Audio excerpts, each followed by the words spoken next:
Okay. Great. Good evening, everyone. Welcome to the January 10th, 2023 Recording in progress.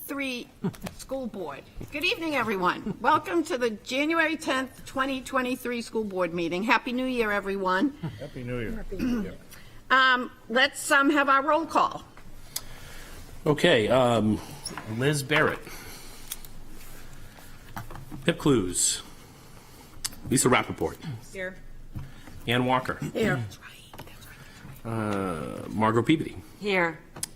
Nancy Clayberg. Here. Hope Van Epps. Brian French. Here. Carrie Nolte. Here. Teacher Rep Daniel Miles. Here. Student Rep Nick Dolan. Here. And joining us tonight, our first SAU 50 Rep, John.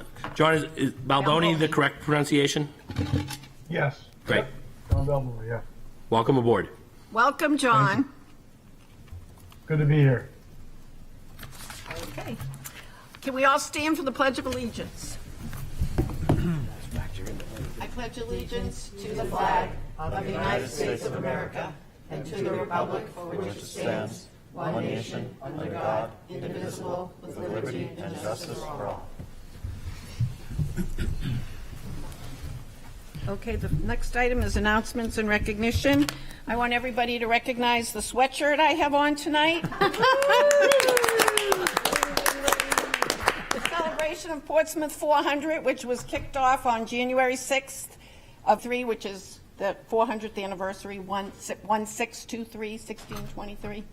So we had a great night on Friday, and we are so proud of two of our Portsmouth High School students and other students at the high school, but Julian Richmond and Marlon Pinto, who are heading up one of the projects that the Portsmouth 400 is doing. They're recording historical people from Portsmouth and getting a good history. It's video, and it's going to be shown all over the city throughout the next year. So check the website, portsmouth400.org, and you can see all the events that are happening all year long. It's going to be really cool.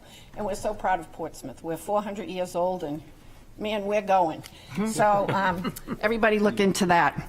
I was just going to say that when I first came in July, Steve Canosi and I did a Zoom meeting with the students around the 400. We just knew we were invited to the thing about the 400, and we realized within about 20 minutes of sitting there, it's like, oh, we don't really need to do anything. Like, we're here to understand what the students are doing. We're not here to really do anything on our own other than just help and advise and support if they want it. And the students have done an amazing job so far. So kudos to those students. Very impressive. And Margot's been working on it also with the sustainability For feature. the Climate Day of Action Yep. kickoff. And that's April? April 21st and 23rd? 22nd. Oh, 21st. 21st is Earth Day kickoff, and the 22nd is the citywide Climate Day of Action. Well, thank you for doing that. Very exciting. If anybody else wants to get involved, again, check the website, and I'm sure you can sign up for something. And we'll have an announcement in connection with that day coming up soon in relation to students and some things that we think are going to help students become more available for those activities. So. Okay, great. Do we need a float for the school board? Sure. That's a great idea. We could Overdue. do that. Carrie, you're in charge of that, okay?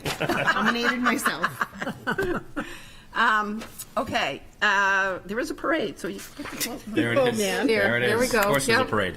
I Okay. nominate Danielle as my co-chair. Do we have any other announcements? Did you, I think the principal's going to talk about the flood, right? So we don't. Well, I'll Okay. just I know really you said you briefly, in wanted to terms of talk about it. recognitions, I just wanted to thank Kenny Lynchy, Ed O'Connell, and all the kind of maintenance crew.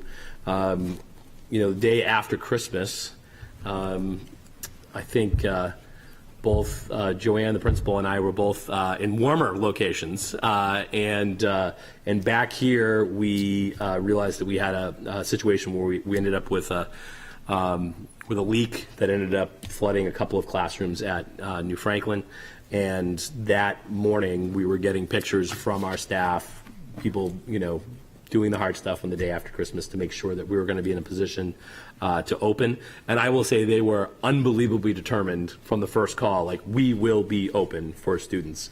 Unfortunately for them, Joanne and I did come back eventually and then say, you know, I think teachers in these classrooms could use one more day in order to get their things organized properly. But I can't say enough about our crews and what they did and their commitment to the school district and giving up time that some of them would have spent with family.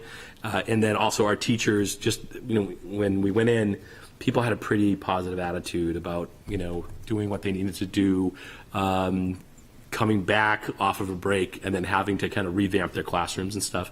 And it was really, really special to see. So I just want to thank all those folks and thank Joanne for her leadership through what was a difficult thing to try to manage from a distance. So. Okay. Does anyone else have an announcement? No? Okay, we will move on. The next item on the agenda is the acceptance of the minutes from the last meeting we had, which was Move to approve. December 12th. Ann, Brian, Pip's all those not in here. favor?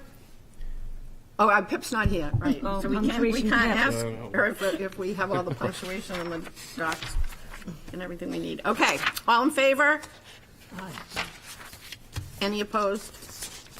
Okay, we will move on to public comment. Do we have a motion to go into public comment? So moved. Second. All in favor? Aye. Is there anyone here for public comment? Do we have anyone on Zoom for public comment? No? Okay, no public comment? I guess we need a motion to go out of public comment. So moved. Second. All in favor? Aye. Okay, we have a couple of special presentations this evening. Do you want to introduce or? Sure. Our first presentation is going to be from Courtney Richings.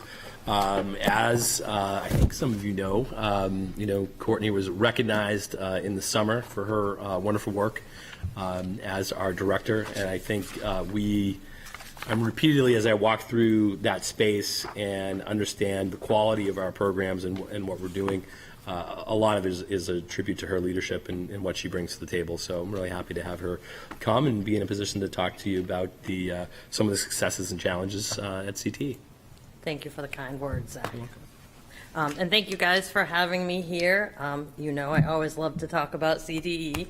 I sent you a report that kind of doesn't summarize, it probably expands and provides a lot of information about career and technical education and what's happening this year. So if you had a chance to dig into the links, I'm not going to go into depth tonight, but I'm going to kind of go over some of our successes and some of the growth that's happening in CTE.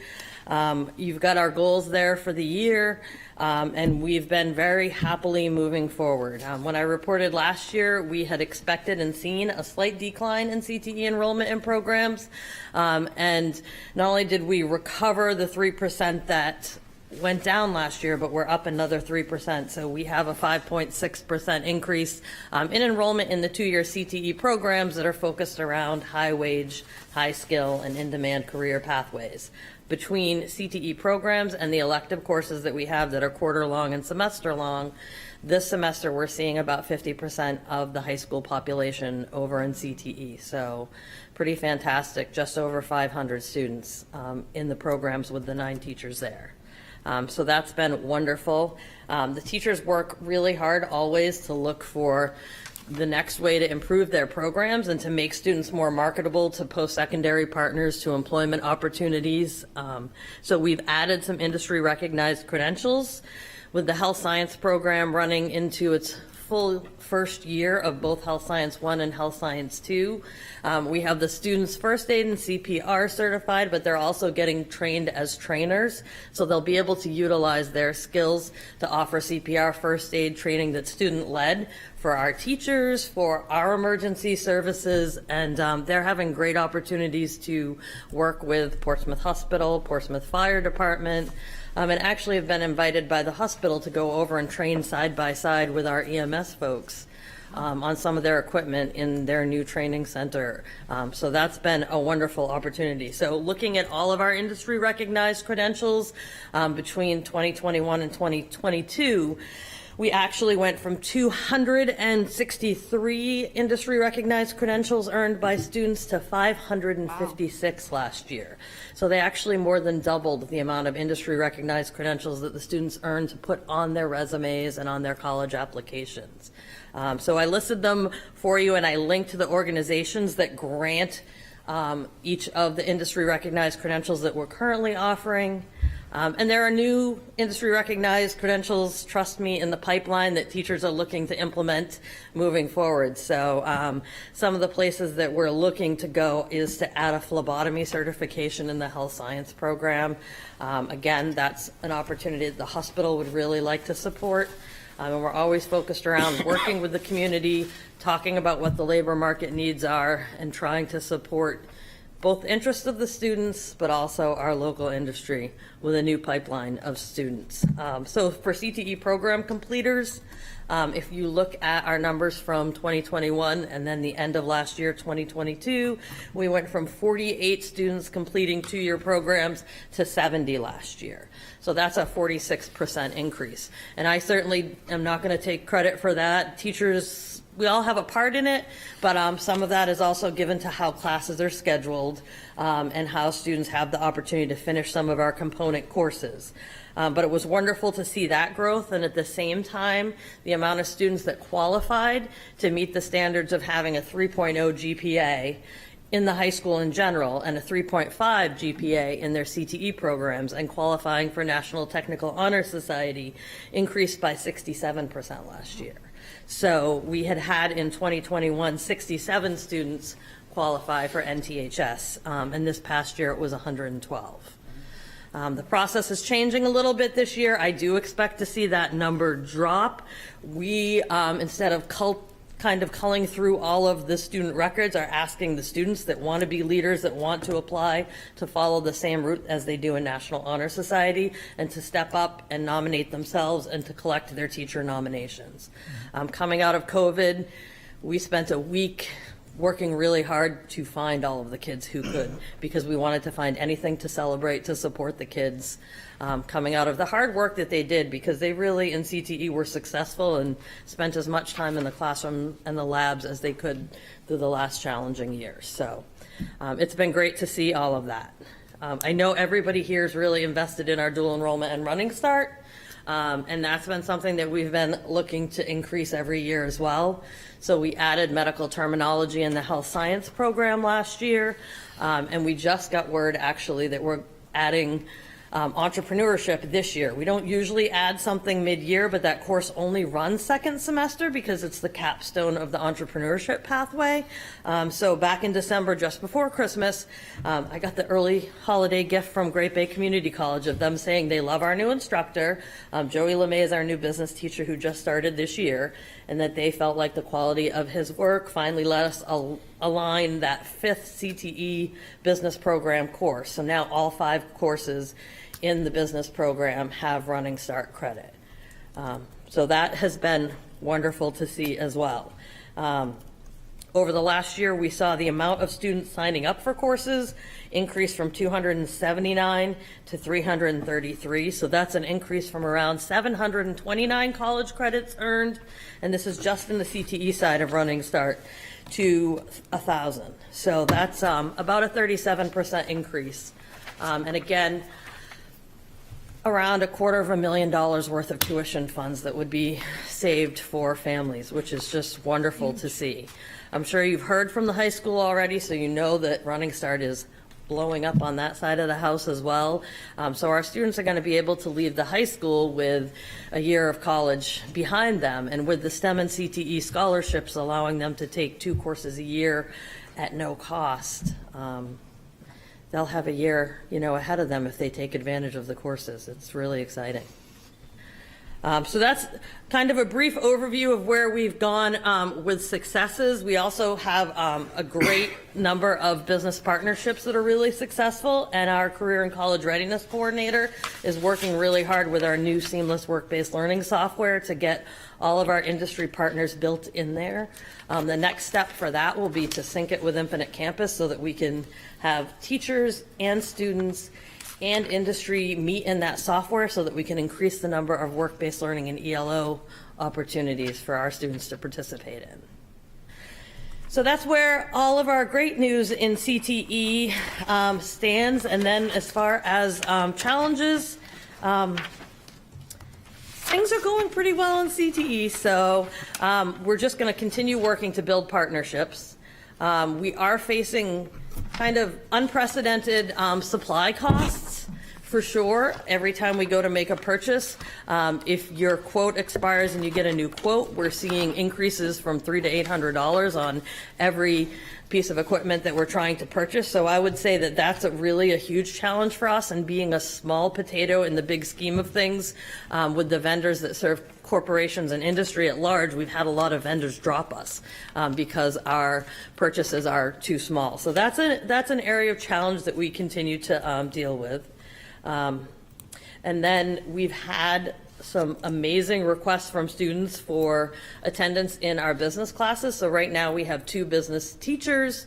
And in April of last year, when the dust had settled and all of the kids were registered, we had students requesting an additional 6 sections of business courses that we don't have a teacher for. So that basically relates to a full-time business teacher.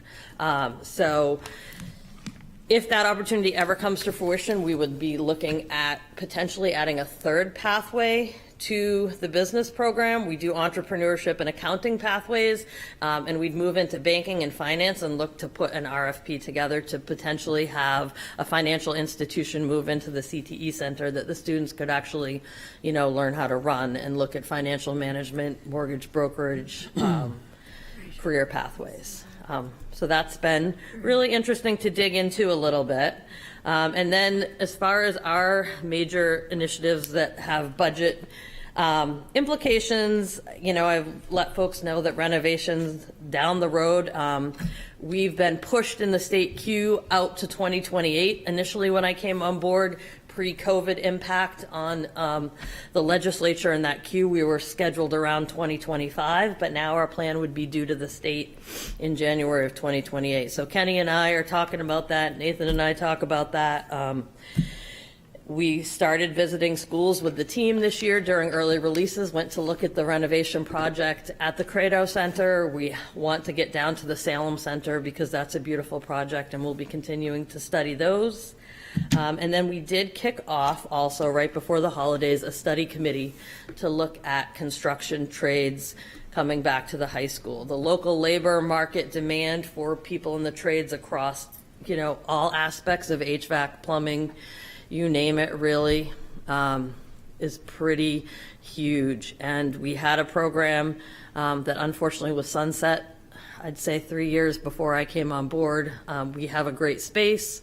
We have interested students, so we'll be meeting again in February with that group, but we had 16 members of the community come flying in the door to start those conversations, and we had wonderful conversations and a lot of support. The chamber was there, and we're going to continue that conversation and look at how we might creatively think about having industry folks come in and support teaching the program. I spoke to the Department of Education last year, and they're willing to do creative things to fast track approval of a program if we're able to bring a program to fruition, because there's so much need in the trades across the state and really across the nation. How did I do? I tried to shoot for 5 minutes. Killed it. Brilliant. You're great. So happy to answer any questions folks have. Thank you, Courtney. That was awesome. Do we have questions? Carrie? Thank you so much, as always. It's shocking, all the things that you do. It's amazing. I just had a quick question on the budget implications, and I just don't, because we're starting tonight, excitingly, to talk about budget. You mentioned 1 FTE and then 1 unit, and I just wasn't sure what that meant.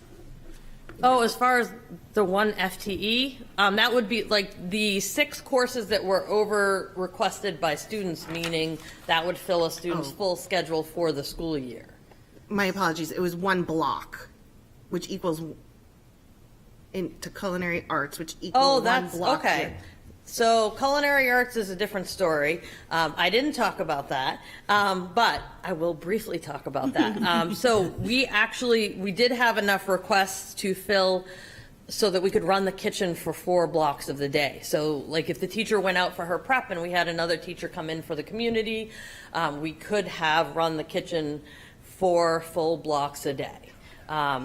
So there's a lot of student demand in that program. There's also a lot of hazardous equipment in that space. So what you will see in the budget request for next year is to put an assistant in that program. I've done a lot of research around those programs throughout the state and actually found that we have one of the lowest supply budgets for that program in the state, and we're one of the only programs that does not have another set of eyes on the students around that equipment in the space. So we could serve more students and feel like we're doing it, more safely if we had a program assistant in that space. Okay, great, thank you. And Oh, go ahead. sorry, just with the plumbing and HVAC and all that, that's so interesting. And I'm just curious for my own learning, like the partnerships, like the industry partnerships, or how a CTE sort of rebuilds that part. There's definitely a lot to it, but given that it's such an in-demand, it's one of our shortage areas in the state, the 5 in-demand areas that the state has focused funding on, bringing back and rebuilding the pipeline. So there's interest from the community college in supporting it. There's interest through Apprenticeship New Hampshire in supporting it. And basically, we put the word out there. We made a list of about 35 folks in the area that are from masonry to general contractors to plumbing to roofing, and just sent a letter inviting them to be part of that conversation. We reached out to some of the unions. And so we go through this process of looking at the labor market needs, looking at student interest data, and then looking at the career pathway opportunities for students. And we collect that information, and we have to go through an application process to the Department of Education's Bureau of Career Development, who looks at the justification of using local and federal funds for starting a new program. So that's what we did for health science, and Yeah, thank you so much. It's just a lot of work just in thinking about it. it's all fun stuff. I think Mr. Balboni has a question. Yeah, if I may, thank you. This CTE program sounds fascinating. It starts freshman year, or when does it start? So 7 of the 8 programs have elective opportunities to have 9th graders take the courses. Because all of the business program classes are aligned with Running Start, they don't start until sophomore year because we can't give college credit below sophomore year. And then students generally take the first year of the course, either sophomore or junior year. If they take it sophomore year, then they can complete the program early, finish as a junior, and then they can actually use that senior year to get out into a paid internship or to get out in the real world and, say, work at an automotive dealership and work towards getting their master technician certification. And then their traditional pathway in New Hampshire has been junior and senior year, but we've tried to back it up legislatively.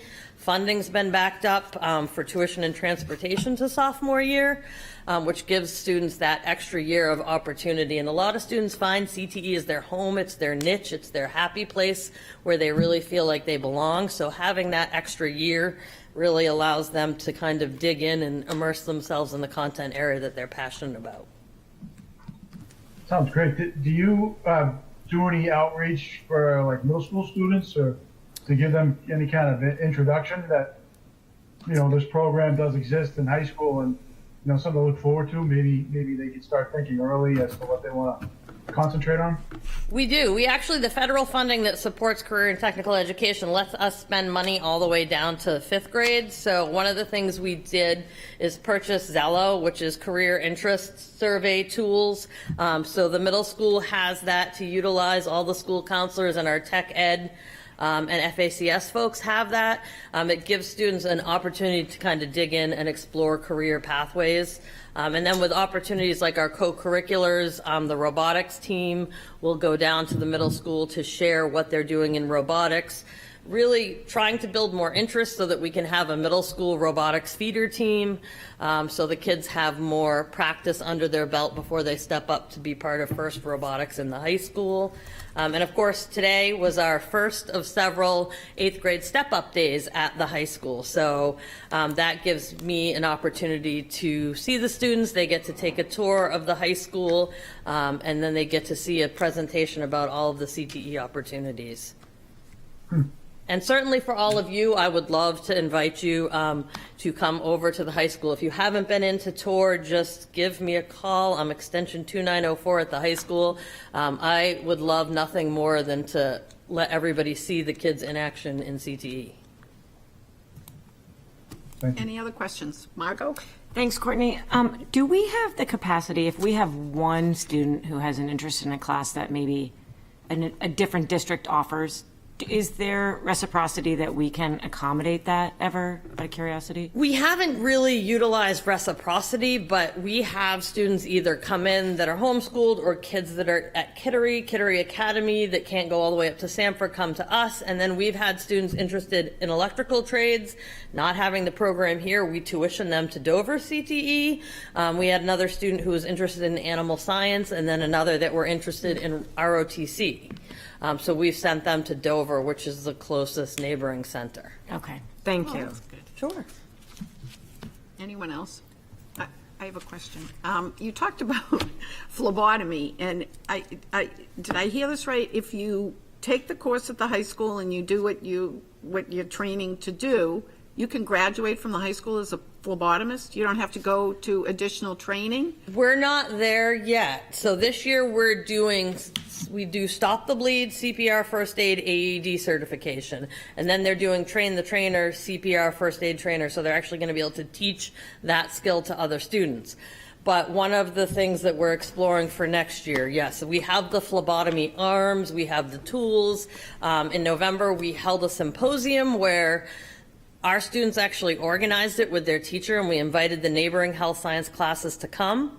And then the hospital, Army National Guard, Air National Guard, Portsmouth Fire Department, they all came to teach hands-on skills lab to the kids. They even flew Black Hawk helicopter, search and rescue helicopter over, let the kids tour that and hear all their rescue stories. But one of the areas was phlebotomy that they studied, and the kids were really passionate about that. They're also looking at athletic training. That teacher is so incredibly passionate. I'm always trying to reel them in a little bit and say, let's perfect what we've started, because really this is year one of the full program. Get the EMT rolled out, get the LNA rolled out, and then we'll start to diversify, which would mean like pulling back a couple of the elective sections so that the kids could double block in CTE and take an extra quarter of an athletic training focused course and then an extra quarter of the phlebotomy course, so they could actually leave us with, multiple certifications and multiple college credits in that pathway. But that's 2025, I think, Nancy. And did you put a dollar figure on how much we've saved families by having the college credits given? Like over the years? Yeah, I mean, I try that's to gotta be get an impressive figure. the closest guesstimate every year for our completer ceremony when we do that. It's a challenge because I don't have access to pull all the data from the community college system because it is credit granted by them. So for the first time, actually just a couple of weeks ago, our partner at Great Bay pulled that information. I think their system is Banner that they use, similar to our Infinite Campus. And so I know who signed up. I know if they passed here at Portsmouth High School. I don't necessarily know if they finished the process and got the credit. But so we're getting better and better with that kind of reporting. But yeah, from year to year, it ranges, but it's usually about $250,000, I think, since I've been here. And like I said, next year with the academic side of the house, it is set to explode. That is huge. That's almost Very exciting. I mean, with the cost of college today, imagine families that can save that money before their child even starts college. I have 2 seniors this year. Yeah, I mean, that's amazing. Yeah, it's scary. But Do you think you'll see an increase in the CPR after the tragedy that happened with that football player last week? And that was really interesting how, I mean, I was always taught that it was mouth to mouth. but Oh, now the it's- hands-free? Now it's this. Yeah, you know, so- hands-only CPR, Yeah. I Yep. mean, do you think that will strike some interest or? I think everybody honestly is interested in that. I mean, all of our students in careers in ed get CPR first aid trained because they're going out to field sites in our elementary schools and working in Little Clippers preschool, and all of the students in the health science program. So that already is a huge chunk. I think our athletes are interested, our pre-med students are interested. And of course, honestly, all of our teachers and leadership. So I'm hoping that possibly we carve out some time for a half day of one of our PD days, and the students will be able to actually lead the training with their teacher while we're training some of our staff, which would be really exciting. And one last question, have I heard that you actually can witness the birth of a baby? Is that So, this is really exciting. Yes, we have videos. But we got a mannequin that is a mechanical birthing mannequin. And if nothing else, Mr. Bruno is a huge collaborator. So he's been working with our athletic trainers, our health teachers, and they've been creating educational videos, whether it's like proper stretching and warm up with the athletic trainer. But I believe it was Liz Wentworth and Mr. Bruno went through and practiced and did the full simulation of the birthing unit so that she also could use it in the health classes. Yeah.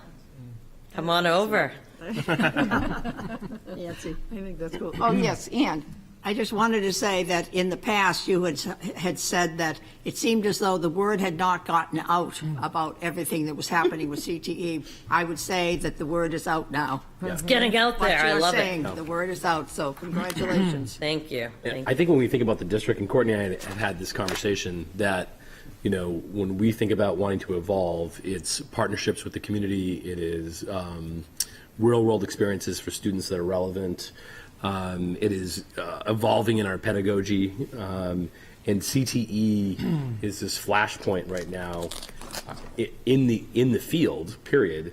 And then particularly our CTE is a flashpoint for all those kind of change elements. It's super dynamic what's happening, and I think it's gonna have this ripple effect out into the rest of the system if we properly recognize what CTE is doing, support it, and harness it. It can really be something that ripples out through the rest of the school district at the same time, and it's really exciting. And I had a colleague in my last district who used to joke to me all the time, who's a director, and he'd say, "Everybody loves tech.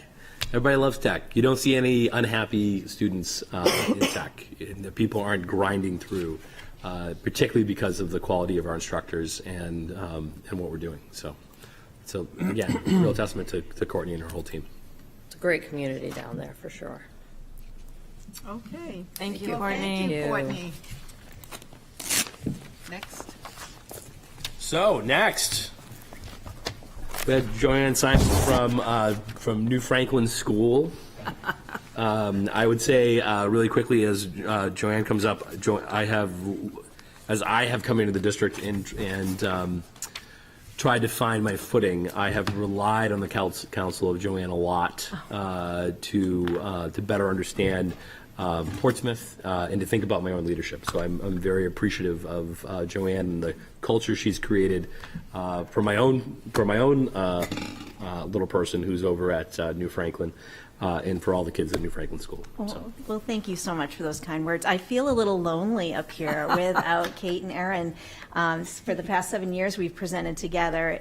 It's been great watching them present and hearing them be able to highlight the wonderful things happening at their school, and also to take this time to highlight all things New Franklin. And at one time, I was the newbie. And and Nancy. Yeah. And now you come to me for counsel. We call that words of the wiser when we're talking about signposts and reading. So that scares me that I've made that status. I'll take it back. No, thank you. And I also want to jump in on Zach's words to the amazing custodial and maintenance staff who jumped in. I will jump right into my presentation, I promise. But one of the people that I am really, part of my leadership team, the behind the scenes team, is Ed O'Connell, our tremendous, tremendous head custodian, who stopped in for a few moments for a quick building check before he headed out to vacation to walk into what we are calling the holiday flood of 2022. All plans were immediately canceled, and we were in continuous conversation. Ken Lynchy, wow, and his crew just all rose above and beyond, and as Zach said, committed to making sure that we were ready to open for teachers and then the day later for students. But there is just a sense of urgency, a sense of importance, a sense of we need to be ready for our kids, and Ed is just such an important part of that, and Matt and Ian. And so I cannot thank my three gentlemen enough. They really mean everything to our school. And you'll see that with the kids, see these gentlemen, how important they are to our community. So just shout outs to everybody. Ken, thank you, but Ed O'Connell, so outstanding. So I am going to get to chat with you a little bit about something that is incredibly near and dear to my heart, and near and dear to New Franklin. These are words you hear a lot, but I want to dig a little deeper here. And you'll often hear the principals talk about, or you'll hear central office talk about PLC work. We all do PLC work in Portsmouth. At New Franklin, it's really at the heart of everything we do. And so I want to give you a very, very short history lesson and tell you what it looks like at New Franklin. So PLC means our professional learning communities. Again, you hear that. I think Erin described that as a place where wonderful passion projects really evolve from, and she shared with you the amazing SEAL work that happens there.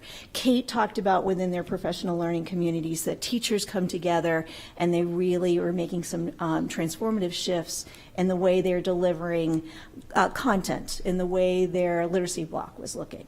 So that's how they have taken that concept and evolved it to fit the needs of their school. At New Franklin, it looks a little bit different. In 2006, New Franklin was identified as a school in need of improvement by the state. What that means is at one time, and for 3 consecutive years, that the state testing scores at New Franklin were of concern, that there was an achievement gap between our students, in particular those students that fell within the category and the lowest socioeconomic level. In 2006, I had the opportunity to work with George Say, along with his teachers, in implementing professional learning communities. And one of the key things that we did is we traveled to, I believe that was our Chicago conference. We traveled to attend a professional learning communities conference. There were actually 22 of us across the district who attended, and worked with Becky Dufour and her husband, worked with Bob Eaker, the founders of this movement called All Things Professional Learning Community. There, we really dug deep into identifying what we felt, even in 2006, what we felt were essential standards. At that time, we called them power standards. So obviously, this is over 15 years, so terms change, but professional learning community work at New Franklin really has stayed core to our center. So we came together and we really talked about looking at standards, identifying what it was we wanted all, not most, but what we wanted all children to know and be able to do in core content, particularly in the areas of reading and math, and coming back and working in grade level teams to assess students where they are, to create what we call formative assessments that informs our instruction, and then identify and set SMART goals, and I reference SMART goals in my paperwork to you, goals that were strategically planned, were measurable. That was the really big thing. Like, we weren't going to be talking about kids' stories and the whys they couldn't do things anymore. We were going to be talking about, we're setting a goal, it needs to be measurable, it needs to be realistic, attainable, timely, and we're all going to work as a collective group at grade levels, and we're going to move our kids forward. We do this in 6-week cycles, and way back in 2006, I know with George we talked about let's set a goal for 2 6-week cycles over the course of the school year. Let's see what happens. 3 years later, through that professional community learning work, not only were they no longer a school in need of improvement, but you started to see an entire shift in New Franklin in terms of performance of their students. What we also saw within New Franklin, and I was able to be a part of that process and then eventually step into the role of principal, was building a culture of collaboration. That was really key to the success of New Franklin. No longer were teachers operating in individual classrooms, and when they got together, they might talk about planning a field trip or what have you. But when they came together for their professional learning community meeting, their PLC meeting each week they were talking about students, and they were talking about data, and they were talking about interventions. So now we jump a little bit, and I can tell you some of the nuts and bolts of where we are. So we have and had PLC meetings at New Franklin every Wednesday for over 15 years. We have it each morning. Teachers come in at 7:30, and we meet until 8:15. And while we have an extended morning recess, kids are outside and teachers are working. Teachers, grade level teachers, all the building specialists, we have our literacy tutors, we have some of our para-educators who have teaching certification are all members of these teams, looking at data, looking at where kids are, talking about how they're going to be making some progress and what the interventions are. So that happens each and every week. Then what happens is, during that 6-week time period, each day from 8:30 to 9 o'clock across our building, we have our intervention block for kids. Everyone's moving around, kids are moving around, the groups are fluid. I know somebody asked this question at maybe Kate's presentation. I think it might have been Carrie, asking questions about providing interventions. I know that Kate approaches this as well, these fluid groups. So we don't look at children as being stagnant learners, that when we're setting a goal for them in their 6-week cycle, they may achieve that goal sooner than the 6 weeks, and then we pop them into another teacher's group. So we have intervention groups that allow for some reteaching. We have some intervention groups that allow for some extension, because that's a part of the core questions. What is it we want all students to know and be able to do is the first thing. How do we know it? Through formative assessments that we give them at the beginning of these cycles. And then what do we do when they don't know this, and what do we do when they do? And all of that work happens each day at New Franklin. It's really at the heart and the soul of everything that we do. So what I wanted to do today was to take a few minutes just to highlight just a little bit about what it looks like at New Franklin. It looks a little different in the other two buildings, which is fabulous because it fits them. But for us, that time is a commitment for us for student performance, of keeping that achievement gap closed. And through that, we've achieved a number of distinctions. I don't normally talk about this. I think we've actually removed some of these plaques from our front foyer. But in 2010, we were, by the group All Things PLC, the DeFore Eaker group, were identified as a distinguished model PLC school in New Hampshire. And what we'll have is schools will come to visit us to see how to implement PLCs within their district. That's been really wonderful. We've had schools come up from Massachusetts. We had school from New York, from Maine, and through New Hampshire will come and visit us to see how does this work within our building, how have we seen success, and what have been our challenges. It's not rainbows and unicorns, don't get me wrong, and it's something we've done for a long time, so you get a little bit stale and needs a little refreshment. But we were a model school in 2010, and then we were also renominated again. In 2016, we became a Title I Distinguished School for closing the achievement gap. And in 2020, we were nominated and became a National Blue Ribbon School for closing that achievement gap. And I truly feel in my heart that at New Franklin, it is tied to our professional learning community work. And so that is why I wanted to highlight it for you today, and let you know how important it is. I would say, as I threw out, We've been doing it for 15 years. I think it's time for us to do a refresher, to bring some of our newer staff to some training and for them to get just as excited as those of us, the Roxanne Serecchia and the Angie Manning Welsh and I were so excited that first year going to those conferences. That would be my next hope and dream for my staff, to kind of revitalize and get the energy going. But you come to visit us at 8:30 in the morning and you will be a part of an intervention group. That's what you'll see going on. That's a little bit about what I wanted to share today. So thank you.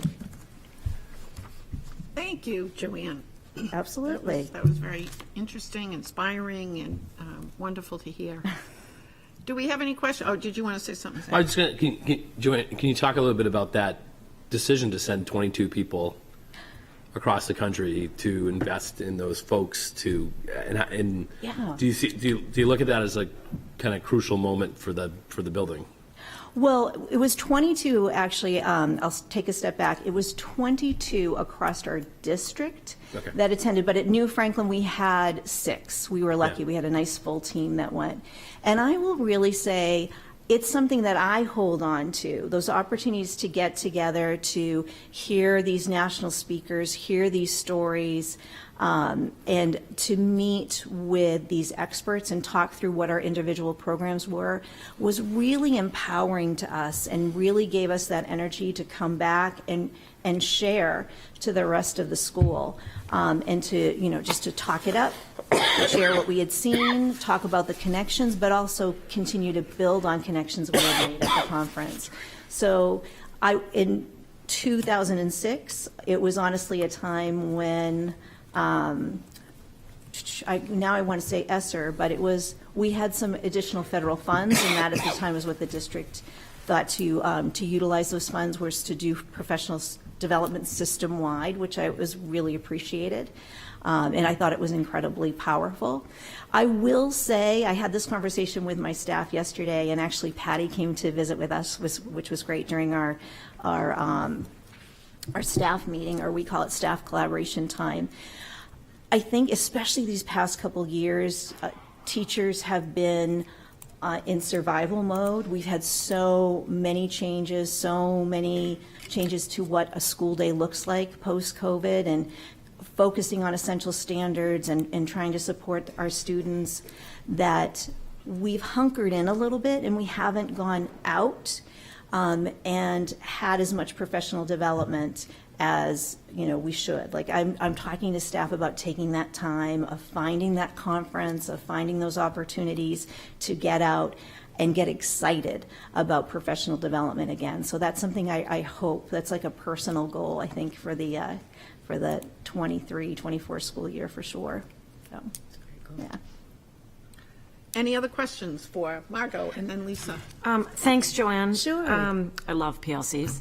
My question, I have a couple, but my first one is there a point on this intervention, sort of reteach and then upgrade, is there a point at which that you loop in the parents as a partnership on, this is what we're noticing, we're working on sequencing, so that that partnership can be supported at home, or would that not be appropriate in that format? I don't want to say it wouldn't be appropriate, and we have done that in the past. We have not done that in the past few years. We actually had some of our primary teams would use that actually as a professional goal a few years ago, of creating, in a sense, almost parent PLC communities, of inviting parents in and sharing with them how what this process is like and what it looks like and how they could practice at home. And there really is some power to that. Right. There absolutely is. I think, and always communicating and building those bridges at home is so very powerful. I would say the last couple of years, again, as I mentioned, I would like to jazz everybody back up, and those are the pieces, I think, that have fallen a little bit to the wayside. Yeah, I want to be careful to say, I also recognize that there's a danger sometimes when we communicate one thing as a parent, you want to focus down on it, right? So you That's so can true. sometimes overkill it. So I'm not saying, but my question was based on that transparency piece, because it is helpful when you can enrich it at home, and the way that we do things now is often so different than how it was done before. So that actually segues to my next question, because I see on the improvements that you're talking about, interventions in reading and math, and we heard from the other two principals looking at potentially the way that we've been doing math, that format isn't necessarily working, or what COVID showed us is that we need to be more creative about the ways that we teach writing. Are you also looking at that in terms of those formative assessments you're doing? Are we questioning, is the assessment giving us the right information in terms of early identification in reading and math? So the formative assessments that we're doing for a PLC, for our professional learning community work, is tied to current teaching going on within a class unit. So, or what is, as I said, those what we want our students to know and be able to do. So those definitive big ideas, the big essential standards, we may be tying our SMART goals to. So it's not kind of, well, we'll just tweak. What we want to do is kind of, I guess maybe say add to what we're doing. So I know this, I jokingly will say, at New Franklin, like, we kind of follow the rules. So we have not unspiraled really yet the EDM curriculum, because that's our curriculum. So we use that as our core. That is how we teach. We do indeed supplement, and our PLC work, our intervention block, would be perhaps a unit that had been done, or a concept, let's say it might be fractions in 4th grade that they had just taught. They'll then do a formative assessment, see where everybody is, see what students are ready for more, see what students that need reteach, so that they're secure in that learning. I get it now. Thank you. Yeah. I think Lisa had a question over here. Brian. Yeah, I mean, this segues nicely. I mean, I love hearing about this, because there really is, from like 1 week to the next, 1 month to the next, we see as parents all the times that kids kind of just, their focus, their abilities, their interests ebb and flow a lot. So I love that you're checking in so frequently. I was just curious, because we're hearing across the whole district, in elementary and middle school and high school, about these challenges with reading and math. And I just wondered if any data comes back down to you over time, or any feedback in terms of the New Franklin graduates, they go off to the middle school. Do we figure out, like, did what we thought would work in 4th or 5th grade or whatever actually get the result we wanted in 6th or 7th? I don't know. I mean, I'm not sure how much that's a fair question, but I'm just curious. No, I think that's absolutely a fair question. And selfishly, yeah, of course we want to know that. So what I would say is not in a formal way, but I do know, in terms of my intermediate reading specialist, Donna Turco, who's just exceptional, and Angie Manuel Welch, our building math specialist. I know, since we brought Nate in, who's the reading specialist at the middle school, and we have Chrissy Kressel, who's up at the middle school as well, in math, that we have conversations, checking to see, so that we can reflect on what we're doing and how we're preparing. I think what I'm very excited about in conversations with Patty and Zach is really looking at pieces more systemically. So when we're talking, say, about looking at a future math curriculum, that we're talking about doing it as three buildings and what that looks like. Or I know Erin maybe talked about looking into writing. That's an area we've also identified, but Don Darrow's year 2.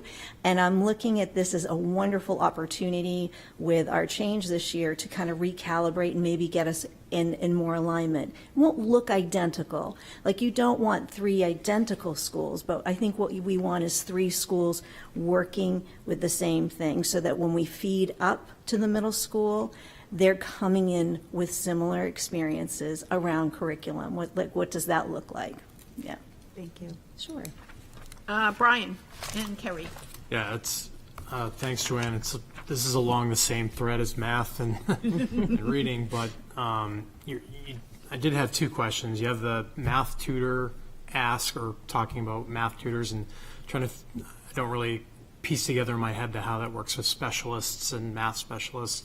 The other question was around, you talked about a need for consistent interventions, and how does that have a budget implication? Is that just more people, or? No, it's not. That's a great question, because sometimes the answer is no. It's not new people. That's not to say if you said, hey, I got a math tutor back here, do you want it? I'd be like, woo.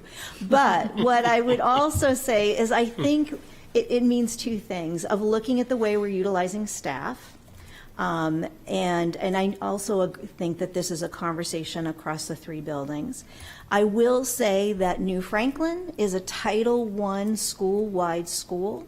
What that means is that's a federal designation where we are able to use federal funds to supplement what the district provides for instruction, not supplant it, meaning that the district would fund 2 reading specialists at Dondero, 2 at Little Harbor, but only 1 at New Franklin because Title I could pay that second. What it means is the district would also do 2, and that I can provide supplemental support for my students because of our free and reduced lunch numbers.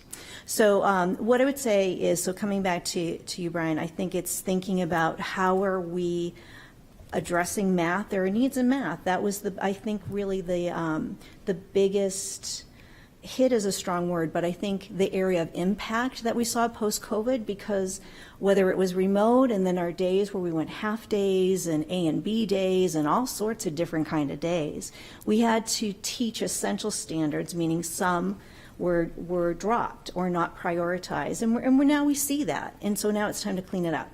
So I think systemically we have to look at math. What I do want us to look at, Brian, which I think is really important, and this is a great conversation with Jeanette Souther as well, our Director of Pupil Support, is of not just guessing and piecemealing some systems in terms of Tier 1 is your core instruction that all children get. Tier 2 is additional support that they may need, some of that reteaching I mentioned, digging a little deeper, giving kids a little bit more help. And then there's Tier 3. There are kids that really need something above and beyond. What I worry is sometimes we'll randomly match kids to an intervention, and I would love to have a more, here is the menu of Tier 2 math interventions that we can use. And we're going to agree we're going to use this for 6 weeks. We're not going to try it for 3 and drop it and try something else. Let's look at it and watch student growth, and also for 3. And I think that sometimes it's not just a person. I think we've got great, smart people within our buildings. I think it's how we're using them, and sometimes the tool. But I'd love, this hope and dream, I don't think this is a next year. I would love to see a model similar to what we do with literacy, which is we have reading specialists at the primary and intermediate grades. Primary is K-2, intermediate is 3 through 5. They work with teachers around curriculum. They also do a small group intensive pullout, but then they also have literacy tutors underneath them. I have 3 within my building, and those ladies either go into classrooms and do conferencing, or they pull out to do a foundations lesson. I'd love to have something similar in math as well. So we may be looking at how we're using existing staff.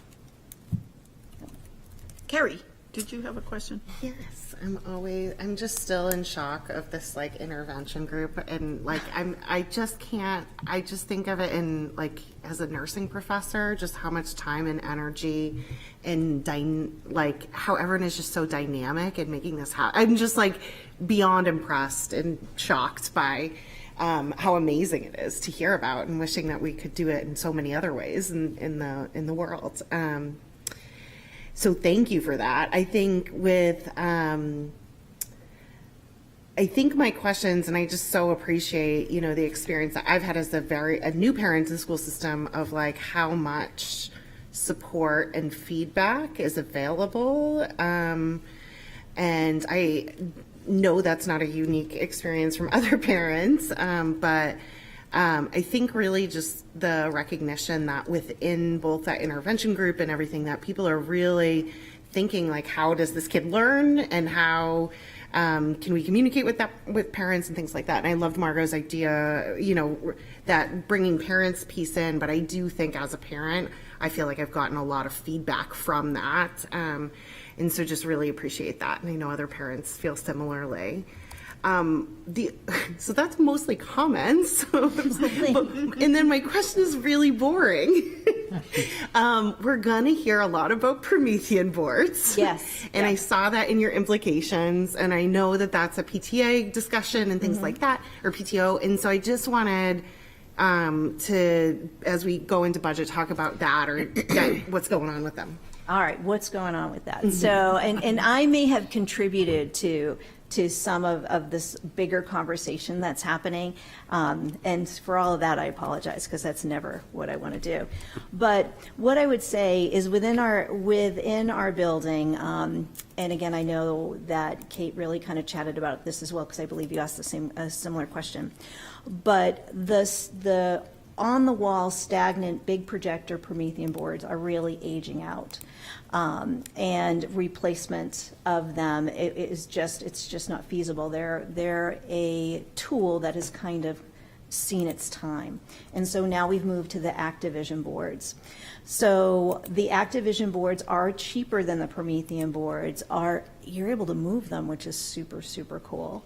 And teachers are able to utilize them in a much more advanced way than those stationary Promethean boards.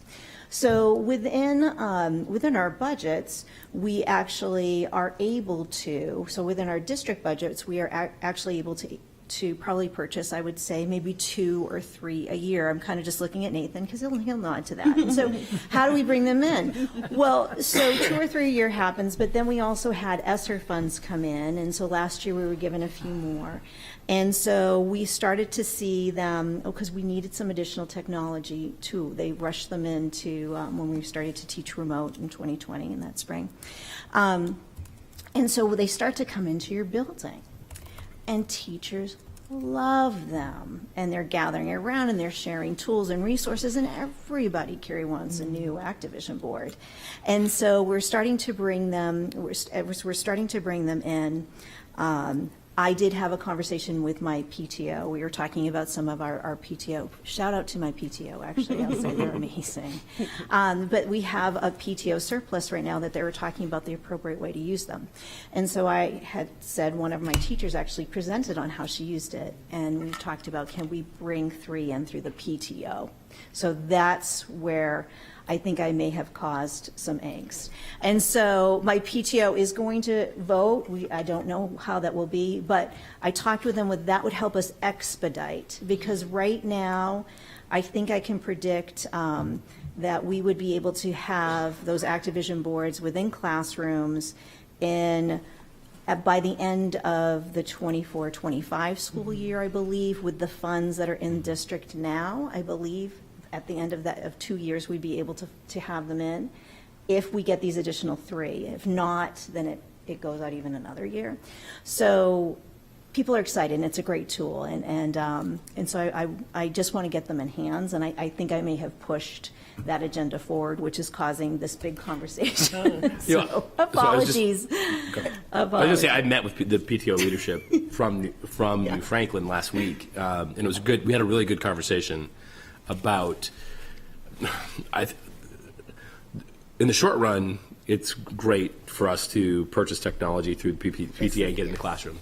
The long run, and this was the conversation I was having with the New Franklin PTO, and I want to have it with the PTAs at the other schools, is I struggle with PTAs and PTOs funding core instructional technology as an approach for the district, because what I worry about, and I think when I talked with the New Franklin folks, they echoed the sentiment, was I don't want to create a PTO arms race for instructional tools and equipment. Mm-hmm. And so where, what school you go to, right, that core pieces of what we're offering as an institution are different depending on what neighborhood you're in. I struggle with that. Now, I don't have an answer to it yet. And the conversation that we had, we all agreed that was an issue, and simultaneously people were like, but I don't want my kid to not have a Promethean board because my kid goes to New Franklin. And I said, I appreciate that, and I don't have a solution to the overall issue yet. And I am not telling you not to do it. And I even reached out to IT to get information on how many rooms in New Franklin have it versus how many rooms at Dondero versus how many rooms at Little Harbor. But I think there is a core discussion that we eventually need to have about, we don't want to discourage our unbelievably active and wonderful parent-teacher organizations. They're amazing. And simultaneously, I think we need to be thoughtful about, are we creating inequity in our schools as a result of the way in which those funds are utilized? And I, like I said, I struggle with core educational technology being something that has to be raised through parent-teacher organizations and not provided by the district universally. So. And that was sort of what I had thought about. And I think as a parent, I'd be like, oh, I want to donate to this new technology. But really when that happens, and I think we have to figure out as a board how to communicate that, oh, we want virtual reality at New Franklin. And as more and more technologies come, and then, within that planning, yes, bring this on board, but then the district has to plan for that in the replacement. And I know nothing of what I know from Nathan there is a plan, and I know that it's, but in that there's a cycle and things cycle out, but just thinking about how that impacts and making sure that as a school board, we want to be supportive of those initiatives, but also making sure we have that continuation, because people aren't super jazzed to fundraise for replacements, but when new technology comes out, there's a lot more energy around bringing something new quickly into place. No, I think that's a very valid point. It's, to get something new is kind of super fun and sexy, but to like replace something that's broken is like a wah-wah.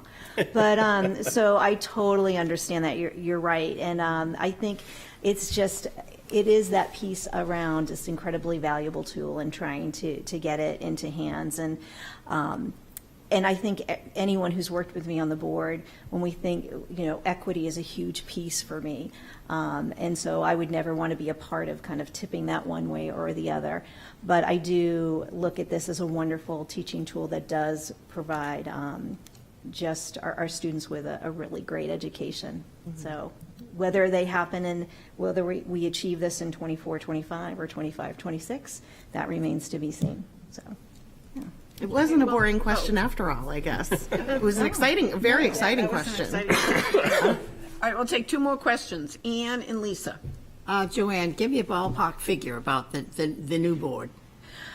Oh, goodness. I think the new boards are about maybe $3,500 a piece. With the card. With the card. Yeah. Yep, with the card. Yep. Thanks. Absolutely. Lisa. I'm going to super briefly throw Nathan under the bus, but I know you're reviewing the fundraising policy, and I would just like to make a request. This is not the first or last time this idea of equity and various fundraising groups in the community has come up. Yeah, I know we had the exact same conversation when I was the co-president of the PTA at Little Harbor about fundraising for like iPads or Chromebooks and maybe even something else like this. So it would be good to have a policy that was maybe consistent, and I believe we're reviewing that right now. We are. Okay, that's all. I mean, I would Not gonna be say a quick process. I would say to that, Lisa. I think I would add to that though that the work that the PTO does across all the buildings, but at the elementary in particular, there's some of the things that make it unique. Whether it's Dondero Idols that's helped create this incredible playground that they have, very different from what we have at New Franklin.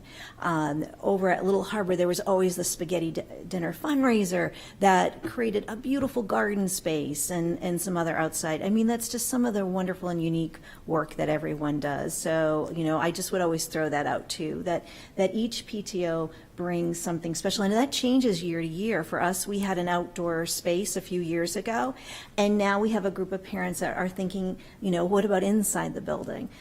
So I would always want to make sure that when we're thinking about fundraising to always appreciate the special gifts that our families are able to provide and what have you. But thank you. And that's why I think it's not a simple solution. I think you have to be really careful to not over legislate guidelines on it too, and I think that's why I struggle with Nathan and I. When I got my original tour with Kenny and Nathan and I went around this summer and we were going through all the buildings. This is when we first got into this Promethean board conversation at the time, an imbalance between buildings about what technology was where.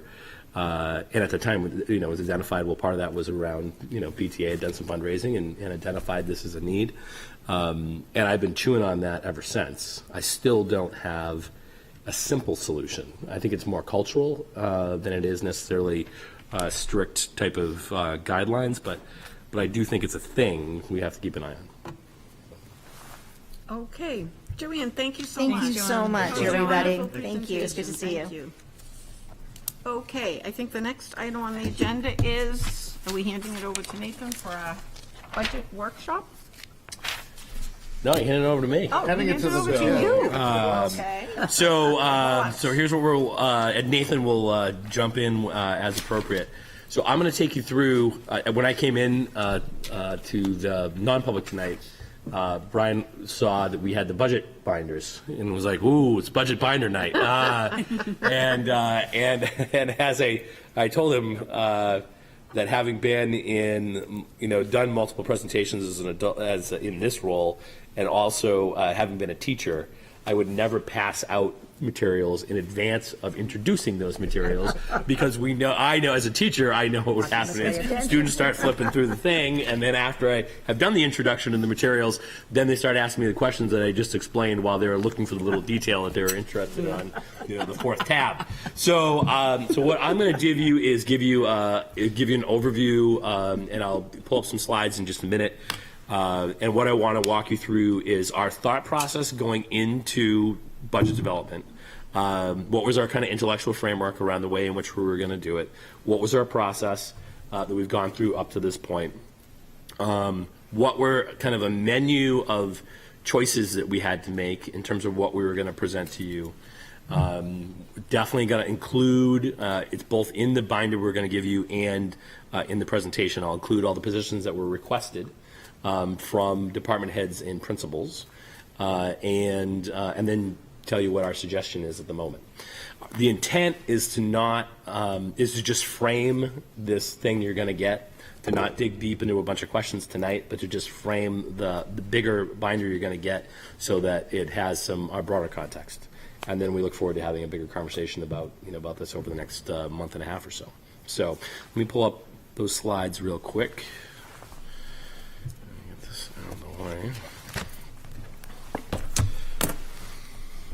And there's only 73 slides, so I'm kidding. It's not that bad. So it's not the whole binder. It's like 3/4 of the binder. There's 3 pages, right? Can you just give me my binder? Nope, you do not get your binder until after you get your little intro. Carrie, behave, please. All right. So, and I apologize. We'll see if this is that we don't have paper copies of these slides for you tonight, but hopefully this will work. So let's first talk through kind of the framework. I'm sorry, and I apologize. So in terms of thinking about the tenets upon which we were going to build this, we looked at 4 different tenets of how we were thinking about our process. One was we wanted to rely on the professional expertise of the people that you have hired to come forward with the most thoughtful proposal they could that was trying to deliver on the long term, not just this year, but thinking of over a multi-year period of time, with this being one piece, what the long-term outcomes we're looking for students. We wanted to make sure that we maintained a high degree of trust and transparency with the board about the why we made the decisions we made and why we're suggesting what we're suggesting. We wanted to make sure that we're advocates for proper funding, but that in that we're trying to balance. If we're thinking about long-term, we're trying to balance 2 things. Those 2 things we're trying to balance are, getting enough funds to do what it is we need to do for kids, but also being respectful of the taxpayer at the same time and what we're asking. And the last was having organizational discipline in how we approached it. and having, I think we talked about this quickly in another board meeting, about having an opportunity for internal stakeholders to make, to be part of the process, to make suggestions, but ultimately trying to have one process and not one formal process and a couple of kind of side processes going on at the same time. And we'll see how that goes. Those of you who have done this for a while, you know this. So for people at home, this is more for them. You know, in terms of what we've been doing, Nathan and I sat down in October with the city manager and the city finance team to have a conversation, try to forecast what was a reasonable kind of target for what we might request and what they thought might be something palatable to the city council. So we had some of those conversations. We tried to get kind of a feel for what that was going to look like. The three of us at central office sat down, talked about, digested that stuff, and came to a possible target. And then we gave all the different cost center managers throughout the district marching orders based on what we thought where we were trying to be. And Nathan sent out a memo to all those folks, and that includes principals, but also includes we have department heads that are different depending on what department you're in. You cross different grade lines, and those folks were involved as well. We then sat down as a group of three. We had all those folks come through during December. We would have meetings that would run most of the time a half an hour, sometimes an hour, to walk through their suggestions, what they would like to see in their particular budgets. And then once we finished that work, then we sat back down and talked about kind of what were our big rock takeaways from those conversations, and what did we think about that. We came back from Christmas holiday break. Nathan had done a whole bunch of work while we were, some of us were away, crunching numbers and putting us in a position to do something that was new for our admin team. The former process, folks would come in and do the things we just talked about. Then, when that was over, it would go into the magic box, and Steve and George and Nathan would then produce a document, and it would come back, and then principals would become aware of what the initial proposal was at the same time the board was aware. They would watch your meetings to find Yeah, out. they find out. Did my stuff get in? Did my stuff not get in? What we did is we sat back down and then had a conversation with administrators about, look, this is what we went through. This is what we were trying to do. These are the things you guys asked from us. Here's where we're at and here's why. And here's what we intend to put in the proposal. And I think the feedback we've gotten so far from administrators are they're thankful. Like anybody, if you contribute something, you want to hear, like, what's the story? What did you think about what I said and what's going to happen? Recording in progress. And now we're recording, great.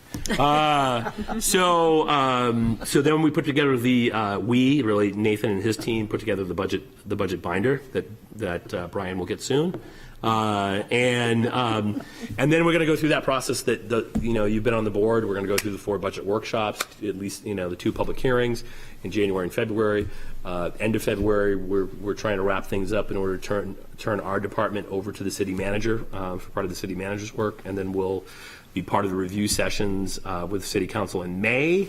When is the giant all-day extravaganza with the city council? I think so. What they've done in years past is there was a week in May in the teens when police and fire and school and general government and DPW and water and sewer, they would bang, bang, bang over the course of a week and a half or so. There was a motion made by Councillor Denton that I believe was accepted ultimately, and I'm not sure how it will flesh out, but they're looking to have, like they used to have Super Saturdays. They used to, I remember that. I think they're talking about a Super Monday or Friday. So in that Let's week, hope it's a Super Monday. I think it's a Super Monday. Yeah, So they're I think so, talking too. about having a day-long budget work session to work through each of the departments of the city. And I All think, in one day. I'm not looking at my calendar, but I think it's May 15 was the date. Sounds about right. They are, FYI, there was a conversation briefly at the meeting last night. They are meeting on January 25th in a budget workshop, if you will, where the council will be. It's late for us because here we're going to give you the book right now. The council will be considering the guidance they'd like to give on the 25th. And so we will, in our process, try to be respectful and responsive when those comments come out, which is late in our process, but before we finish. And I would say that's part of the reason why we had some of the initial conversations we had with the municipal team was because we knew we couldn't wait all the way until that last moment to try to respond to what was going to be the reality on the city side. Can I just ask a Yeah. question? So we won't get a budget number from the city council until January 25th? I don't know even if you'll have final guidance that night, but I think what Councilor Tabor asked for in his motion last night was that the city be prepared to report out, the city manager bring to the council for that night feedback on major budget drivers, trends, concerns, things that will reasonably drive the budget.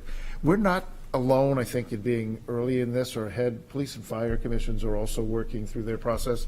It's general government, I think, that works on the city's timeline that is looking for us to bring ours. We're actually going to be a couple of weeks late again this year. By the time you finish up and resolve right before February break, they're looking early February for our budget.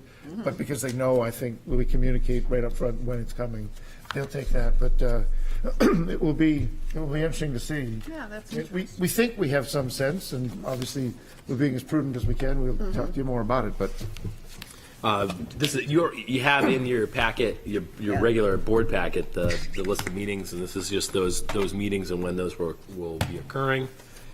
And then just in terms of our thought process that includes these dialogues, is the context we feel like we're in is that there's potentially, due to inflationary increases across the city and a whole bunch of new CBAs that have been negotiated, this has the potential for a lot of increases from a lot of departments all happening at the same time. So we're trying to be cognizant of that. We know we have education-friendly city council at the moment, but also one that wants to be good fiscal stewards of the taxpayers' dollar. We want to make sure that, I think when we talk about long-term trajectory, and that I think for me, I'm always looking at wanting to have a steady long-term stream of resources we can anticipate, and not this. This is hard to plan. When Joanne talks about some of the work at New Franklin, she's talking about a 15-year process of what they're doing with professional learning communities. This doesn't allow that type of work to occur. So that's what we're trying to do, and we're trying to, in terms of some of that long game focus, we are really concerned, we have real concerns about next year's budget cycle, because we'll be coming we'll be considering a post-ESSER universe as we're having this conversation next year. So we have some concerns about that. In terms of our conversation with folks, in terms of something that we think is passable by city council, I mean, we definitely got the impression that if we could come in around 4%, that we'd be in a position to have something that was a reasonable consideration from city council. Perhaps, the board might want to go more, but we initially were coming in where we thought was like, we think we can get this through. So go ahead. Well, I was going to say one more piece that we didn't put in the slides, but I want to make sure you're sensitive to. City council will be talking about it, so when you key in on some of their dialogue, you'll hear about that. We experienced as a city some key one-time revenues this cycle that softened the impact of some of the budgetary growth that we proposed, and was we being the whole city. I was counseled early on that I'm just one small department, big department maybe, but I don't want to chase tax impact kind of conversations, but there were some one-time revenues that helped soften the hit, and as a result, your tax rate was relatively flat, right, this cycle. So we don't see a replacement for those revenues. So part of the restraint, I think, is focused on recognizing that we're going to have to replace those revenues and then start thinking about budgetary growth and new ideas and such. So the target that we came up with was in large part due to our realization that revenue piece is going to be a challenge faced by the city.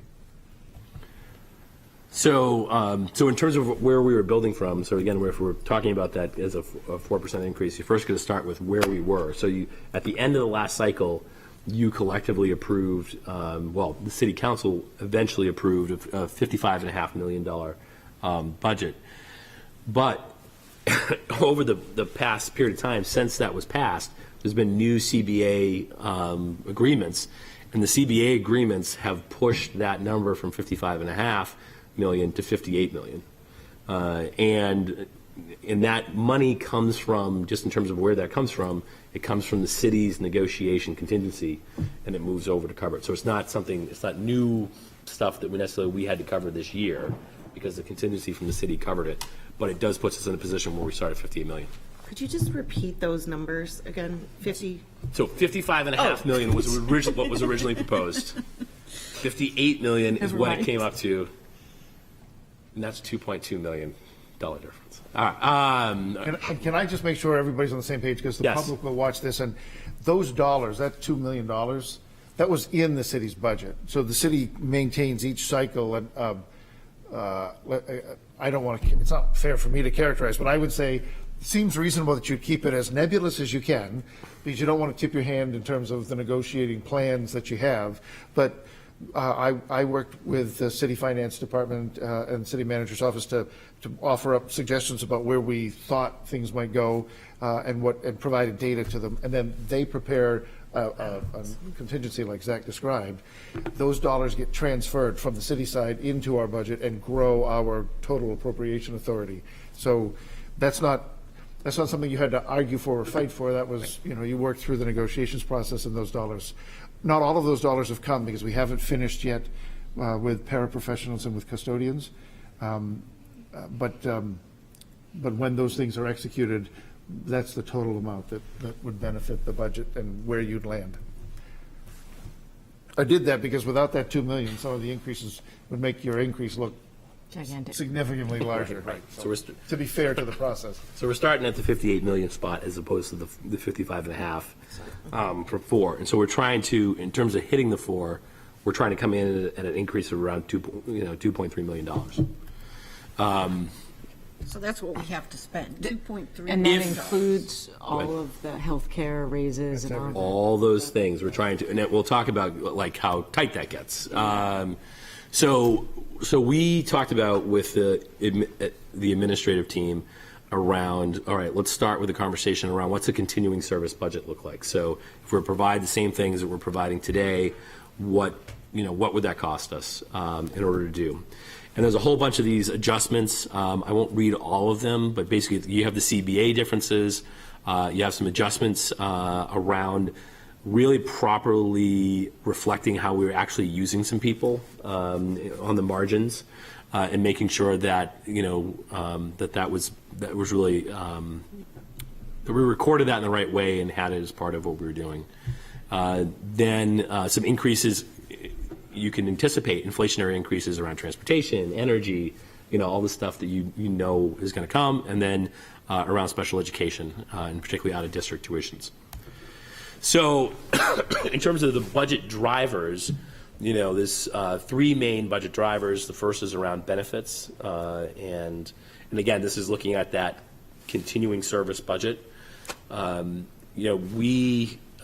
Nathan can probably do a better job of talking about this than me around the health, how the city sets up health insurance, if you want to take a run at it. Yeah, so in the category of benefits, the biggest one is health insurance, and the city some number of years back established a stabilization fund.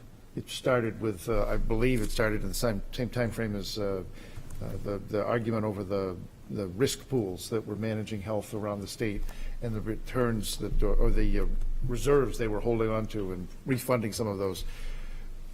Because health insurance, or especially over the last 20 years, was so volatile, somebody with great insight suggested that we build and establish a stabilization fund. So every year, instead of budgeting for our rate increase, we budget an increase in our contribution to the pool or to the fund. We budget based on the 10-year rolling average of our rate increases with that provider. So my calculation, and city finance will still review this and make their final determination for us, but I look at, and I put it it's in the binder for you, the 10-year number is an average 5.3. Our actual rates this year for Portsmouth School Department with school care are going up 3.5%. But given the fact that we've had some greater increases over those years, the average right now is 5.3. It was 5.4 last year, you'll remember. So that's $456,000. Beyond, you want to keep going? Go, roll. Beyond that, in the benefits, dental insurance this year is up 1.9. That's the actual rates. That's only about $11,000 or $12 in that packet. Long-term disability insurance, well, that rises based upon salaries. because of the way the insurance is structured. So as your salaries go up by 6-ish%, up goes long-term disability rates because of that. Life is a very tiny increase, and I made a couple of adjustments in course reimbursements because when we looked at the collective bargaining agreements, there were a couple of adjustments to the set-aside that the budget should contain to provide for course reimbursements for our staff in nearly all of our collective bargaining agreements. That's maybe in all of those accounts combined, maybe 2.9% growth, but it collectively with the dental, it's another 38,000. So that's the benefit area. So this is like the one in the driver news. This is like the one bright one. This is like the good one to talk about. The New Hampshire Retirement Fund basically looked at where it felt it was, and was able to reduce the contribution of teachers and employees from around the state. So we see, see the benefit of that to the tune of close to $400,000. So you remember 2 years ago, we sat here, those of you that were with me, right? You were sitting at this table, we were talking about a 20-something, it was insane. The increase on the teacher side was significant. Here it's softening by 6.5%, the employee side goes down by a little. So in your budget book, as you look line by line, the FY24 budget simply has the new rates. I just worked, because I knew the city would ask me this when they pull their books together, I teased out, before I do anything else, what's the reduction worth, and then added in. So we can attribute $387,000 to that rate change, but then of course you increase salaries and your New Hampshire retirement costs rise as a result of those. But that is it's a good metric in there. So good segue into salaries. The second driver for us outside of benefit is salaries, and like we've been talking about, we've come to several new agreements with associations that have pushed up where we are.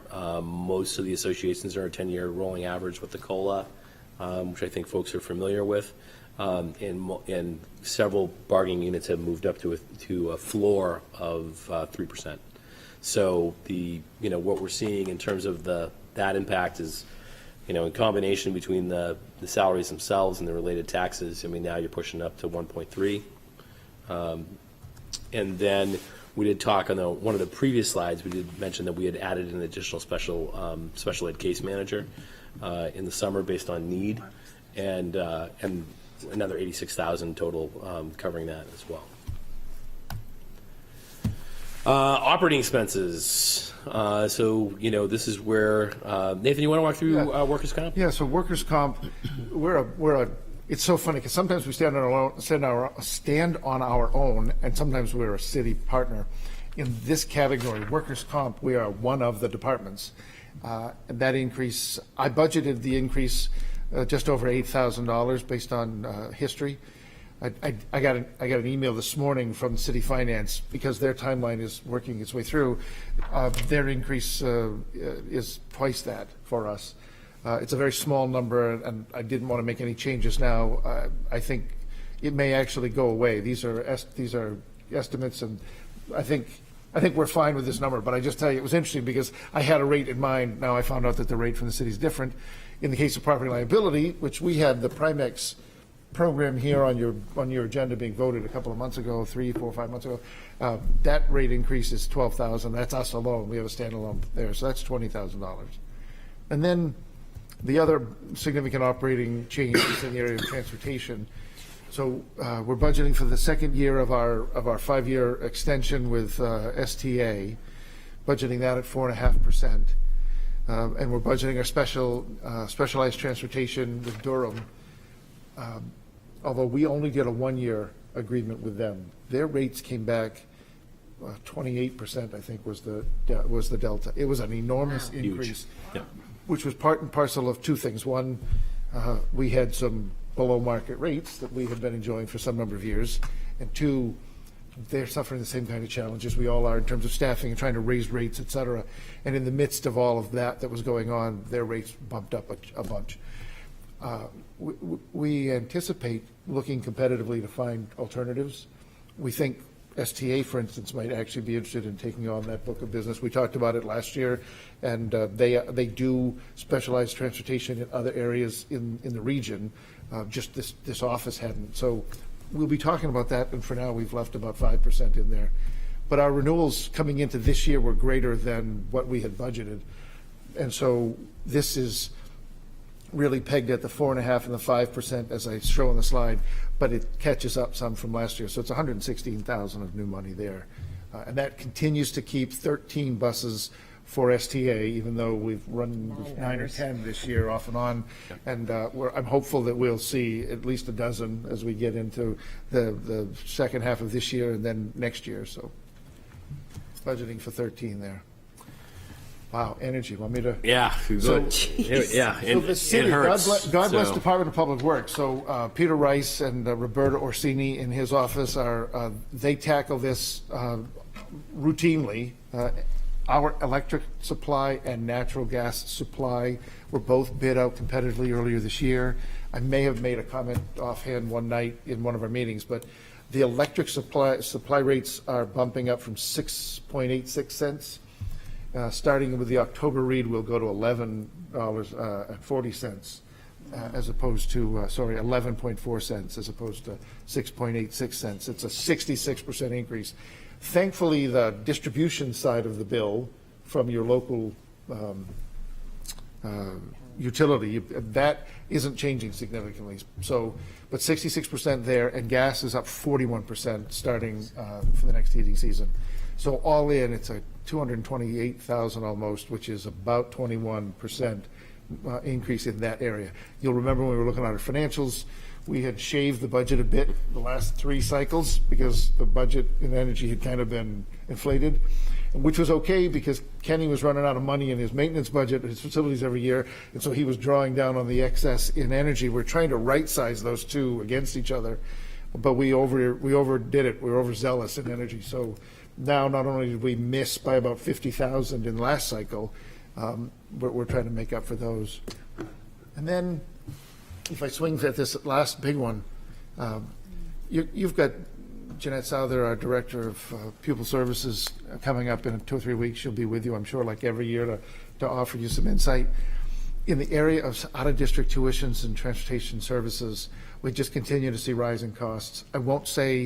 I don't know that she will tell you that it's double the number of students. It's just, again, as I said a minute ago about the bus companies, the placements their costs have risen. Some of our placements have moved from lesser to more expensive sites because of the programming needs. But in this area, it's just under $500,000 in placement and transportation increases. So you can see, anyone who's offering us specialized services, they're all struggling with staffing. They're all struggling with those types of things, and so that's we're feeling the brunt of it. But you've seen her come before. She's been in front of you and presented, and she will do it again this year. And she'll remind you, if you don't ask, that she's mindful. She and her team working every cycle to try to identify the opportunities to establish programming internally so that we can return students back in-house. But for those that we don't have appropriate programming that really meets their needs, we seek the best placement, and that's what we are facing this year. So as we were sharing this stuff with the administrative team, this is, you see how we framed it, and you've seen the conversation, and so, as you go from your 58 million to your, looking at an increase where you're trying to target close to 2.3. You have the things that added up, and now we're pushing that. We're over that number already, just in continuing services. So really quickly, this is just. I'll make sure you all get this side by side from FY23 to 24, and each of these different categories. The percentages can throw you off. You look at 3%. Compared to 10% in operating salaries to operating, but the big whack is in salaries, and that's where the pain is. And then Nathan's already talked about the benefit change. We had the advantages of the teacher retirement, and then a very similar increase in terms of what's going on with health. So then we got to the conversation, we had already gone through, when we got to this review process with the administrators, we had already had all those dialogues with them about things that they were hoping to do. And this was that list. And again, I'll make sure you have it. It's going to be in your binder. Green sheet, green page, special green page. But a variety of different positions, some small increases in the amount of time some staff are with us. We were looking to, coming in, we were hoping to step out of the ESSER positions and step down. So the idea was, can we do 50%, take the ESSER positions, which we believe in, that's the reason why we put them in ESSER to begin with, and can we do a 50% slide out of the federal money and into our local budget to try to step down to avoid the cliff. Increases in art, paraeducator, some of the things that Courtney talked about around CTE, long-term CTE interests around culinary and business. IT was interested in some assistance around our database work and assisting Mike Parr, who does amazing work for us, and making sure he had some assistance. Those are some of the things that people were hoping to add. If we added those things to what the continuing services, the increase for us would be $3.5 million, and we're up to 6% at that point. And we'd be adding, an additional 9 and change in terms of FTEs, which I think Nathan has indicated before. That is definitely something that has driven some of the city conversation. FTEs has been something that's been a real focus for city council at times.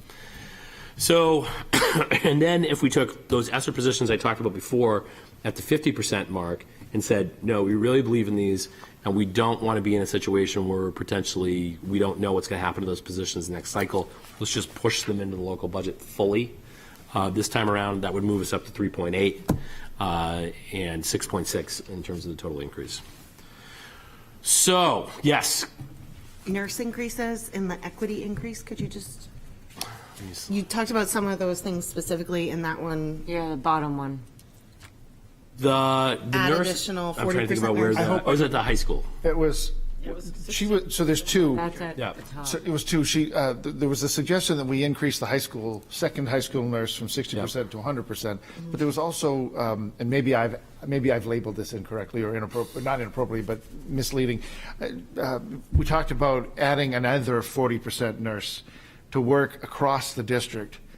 Coverage. And I'm not sure if this floating is equity. coverage. I don't know if this is equity, or if this is equitably serving coverage, providing coverage in and out of all of the Right, buildings. because I believe, it was I don't know, floating nurse almost. Yes. Floating Like nurse that could be the work, yeah. first line of defense I on think in the age of substituting equity, and we're then talking about equity. I additional, maybe used the wrong- doing I additional. didn't describe that enough. You mean like not the principals being the nurse? Yeah, that's, Or That not would be having that one? would be an example. Or or not having. having one unless they're Correct. right. Correct. So, so this is where, as we kind of dissected where we're at, what you're going to see in the proposal we're going to give you is we're trying to return to that 4% target in our initial proposal. In order to do that, we have to take all those built-in increases from contracts, stipends, all these inflationary increases, and then once we've absorbed that, then we have to find a way to call back $200,000. So the way in which, in this proposal, the way in which we get there is that we've had a half-time family outreach position that's been unoccupied for a period of time, for a while, and we've just decided to take that back. It's not one that we have full. We're going to take that back and take that off the table. I think when we had a presentation from Erin Lawson at one point, when she talked about, and it is great, it was a great thing to have, that there was, as they went through multiple maternity leaves at Little Harbor, they had the capacity to have those teachers come in and out of an intervention position. And in the environment where we're trying to find stuff, we just felt like that was a luxury item. So we would be calling that back. And then, then I basically had to look at Nathan and say discretionary lines, which for us, when we say discretionary lines, we're talking about non-people. So get in there with your whittling knife and start finding where we can carve off a little bit here, a little bit there, in order to get us the rest of the way. So that's what you're going to see in your binders, which we'll hand out in just a second.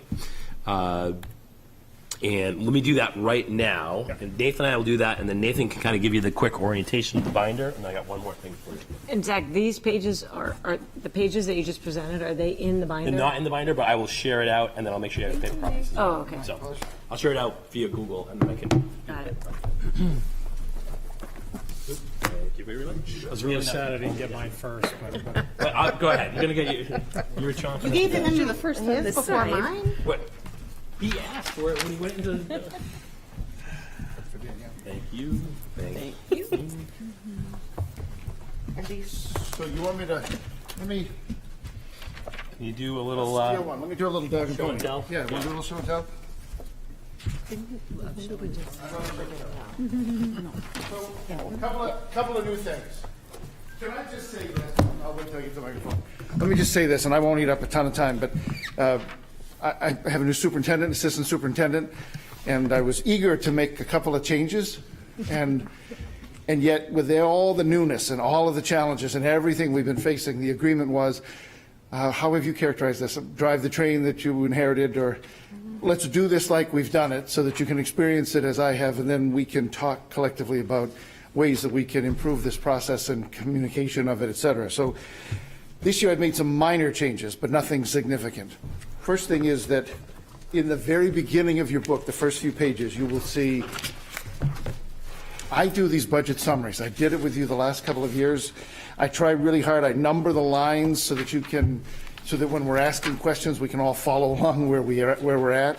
But this walks you through from everything that you just saw on the screen is essentially driven by this spreadsheet. So we walk you through the continuing service changes and the proposed changes, and then there's some analysis that offers you insight into how salaries, benefits, and operating lines are impacted. The purple sheet, I will continue to maintain it, documents what we've done in terms of staffing changes in the proposal. The green sheet Zach just mentioned a few minutes ago, this is where all of the requests, and I use that, I should disclaim just a bit. All of the requests, although there was inevitably in the course of our conversation some pie in the sky, if I had my druthers someday down the line, I'd have another one of these, or I'd have, what I mean? There were some things that I didn't include in this spreadsheet, but anything that was nameable, and costable and realistic in the near term was included there on that list. Can I add one more thing to that? Yes, sir. Just that I think it's an important thing to point out.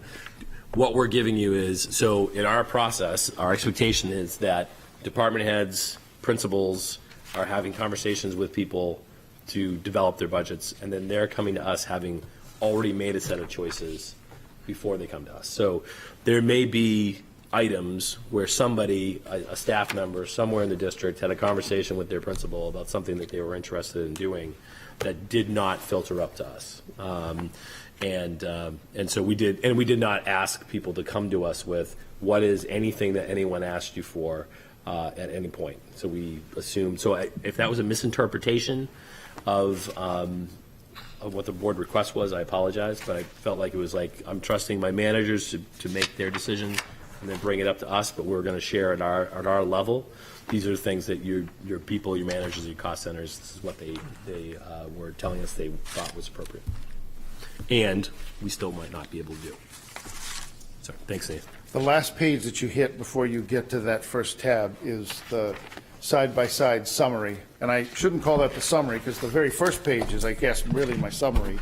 But this is the capstone page of the spreadsheet, the workbook that pulls all of the totals from the different cost centers and aggregates it for you.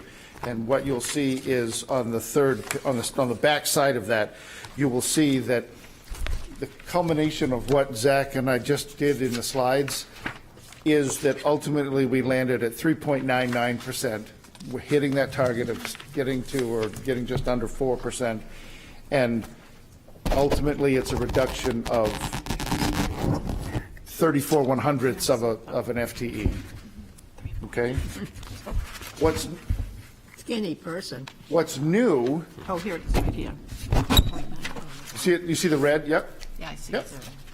What's new, I guess, one thing is new is this reference tab. So under the reference tab, there's a gray memo that I would invite you to take a few minutes with, just skim through. It gives you a couple of suggestions. It offers some definitions. On the back side of it, it offers a bit of a table of contents of things that are included in the reference section. And then based on some of the feedback I've gotten over the last couple of cycles, the first piece in the reference is a classification guide to walk through the elements of the chart of accounts, give you some sense what those numbers all mean. That's awesome. So you can go through. I didn't add a bunch of narrative. I stole a couple of pieces from, let me go back and just, it's worth saying this since I've got your attention. The state manages the chart of accounts through what they call Handbook 2R. It's a prescribed directory of accounting standards and expectations, which, by the way, hasn't been revised since 1999, and there's a move afoot to try to do another revision soon, because things like online subscriptions and even software was only an inkling in 99. It wasn't like it is today. And so being able to capture some of the detail and have some account numbers that help really do this and manage this this information is something that should change. But I stole some stuff there, but the first page is very much specific to us. All of it is, but I wanted you to have that to explain the chart of accounts. And then there's supporting documentation that speaks to the health insurance rate increases, the New Hampshire retirement system rate changes, as well as our COLA calculation that Zach mentioned earlier at 2.55.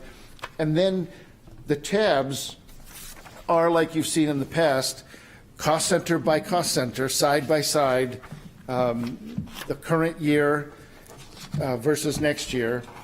Please don't fester on salaries. Nothing you can do about it, right? So the left-hand side is your FY23 currently. What I haven't completed is taking that $2 million, that $2.2 million that was on the screen earlier that is coming over for negotiations, and spreading it account by account to everybody. Pretty much everybody in the book is affected. So those still look like they did at the beginning of the year. They haven't been adjusted line by line. It would be a great opportunity for me to segue and introduce you to Andrew Wengert. Andrew's the new accountant in our office at Central Office. In the big one. Andrew. I told Andrew he should come and hear some of what comes on as a result of the work that we've been doing. One of Andrew's capstone projects here the last couple of months is that he's been working through line by line to do that work. It just didn't come around fast enough to make the book adjustment, but we'll get there. And then in the back of the book, the very last tab is your capital improvement plan submission, the CIP. It isn't part of this budget, but it is part of the budget when the city meets. But that's the 6-year plan that Zach and Ken Lynchy and I have put forward to the city. Was approved as a part of the plan by the planning board, will be considered by the city council starting next week on the 18th when we present that, and will ultimately be voted, I think, on March 6th.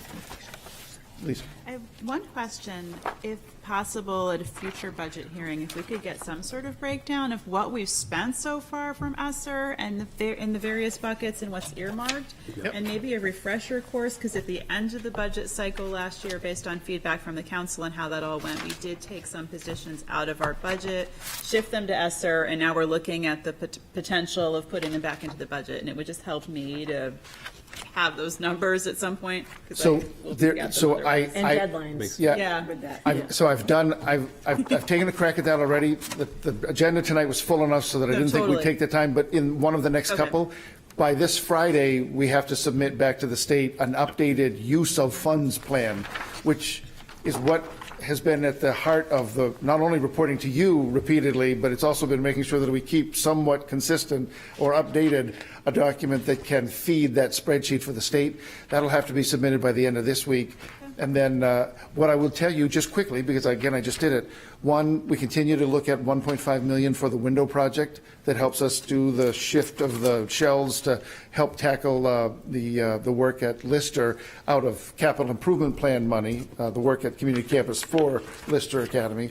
So the $1.5 million of window work at Dondero and Little Harbor will go into ESSER, as will as will some upgrades to safety communication. The more time we spend outside and the further away from the buildings we get, the more we realize how much it would be helpful to have some advanced communication devices that we can use in the building and outside the building. All across the district, we're talking about that. Kenny was not able to get me numbers today, but he expects to have them in the next few days. We've been working on that for over a month. So coming up with a strategy and making it fly will be a great conquest when he is actually able to deliver that to Zach and me. So those two things. The other thing that I've done and will do for Friday, simply to make sure that we've noticed it and talked about, or that it looks like we've talked about it or been aware of it. We had, in all of the reports that you guys have gotten in the last year, talked about 100% of those positions this year and 50% of them next year. I've bumped them up and said, looks like maybe all 100% of them will have to stay for the second year. So I've adjusted those costs, and that's reflected in there. Otherwise, we continue to just kind of whittle away or chip away at some of the wellness programming and some of the after-school work, the summer work. We did some small spend this summer, and so we try to get you more information. But that's a great question. And again, in this case, we're not whittling. Oh yes, we are doing some of those we're things. spending down the balance, it's right? Like it's different than this. Reverse whittle. Okay. Reverse yes. whittle. Okay. Yes. So that's basically your binder, which is not hugely unchanged, not hugely changed from last year. But any questions? Yeah, thank you, Nathan. And Zach, thank you. Yes, any questions? Over there. Brian, Kerry? Anybody over there? Not yet. So just a couple of questions on the big buckets. So you have like the added special ed case manager position as part of continuing services versus, proposed budget changes. Was that just because we Because need it? it's already here. Okay. It's already here. Right? Yeah. Was Yeah, it that's Esther what- that's what I initially? was- Yep. No. So that position, identifying two things. One, last cycle when Jeanette came forward to the team, she was looking for 2 new case managers. You'll remember we were also looking at swapping some contract money and getting a BCBA, and we got some more OT and some more speech. She was looking for 2 case managers, and Steve and George and I collectively agreed we just couldn't do that. There were too many other things on the list, and pushed back and said no, just 1.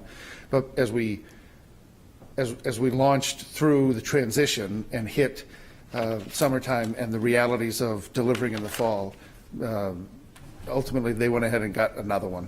And when we didn't panic because we have all the savings that we've continued to amass from missing paras.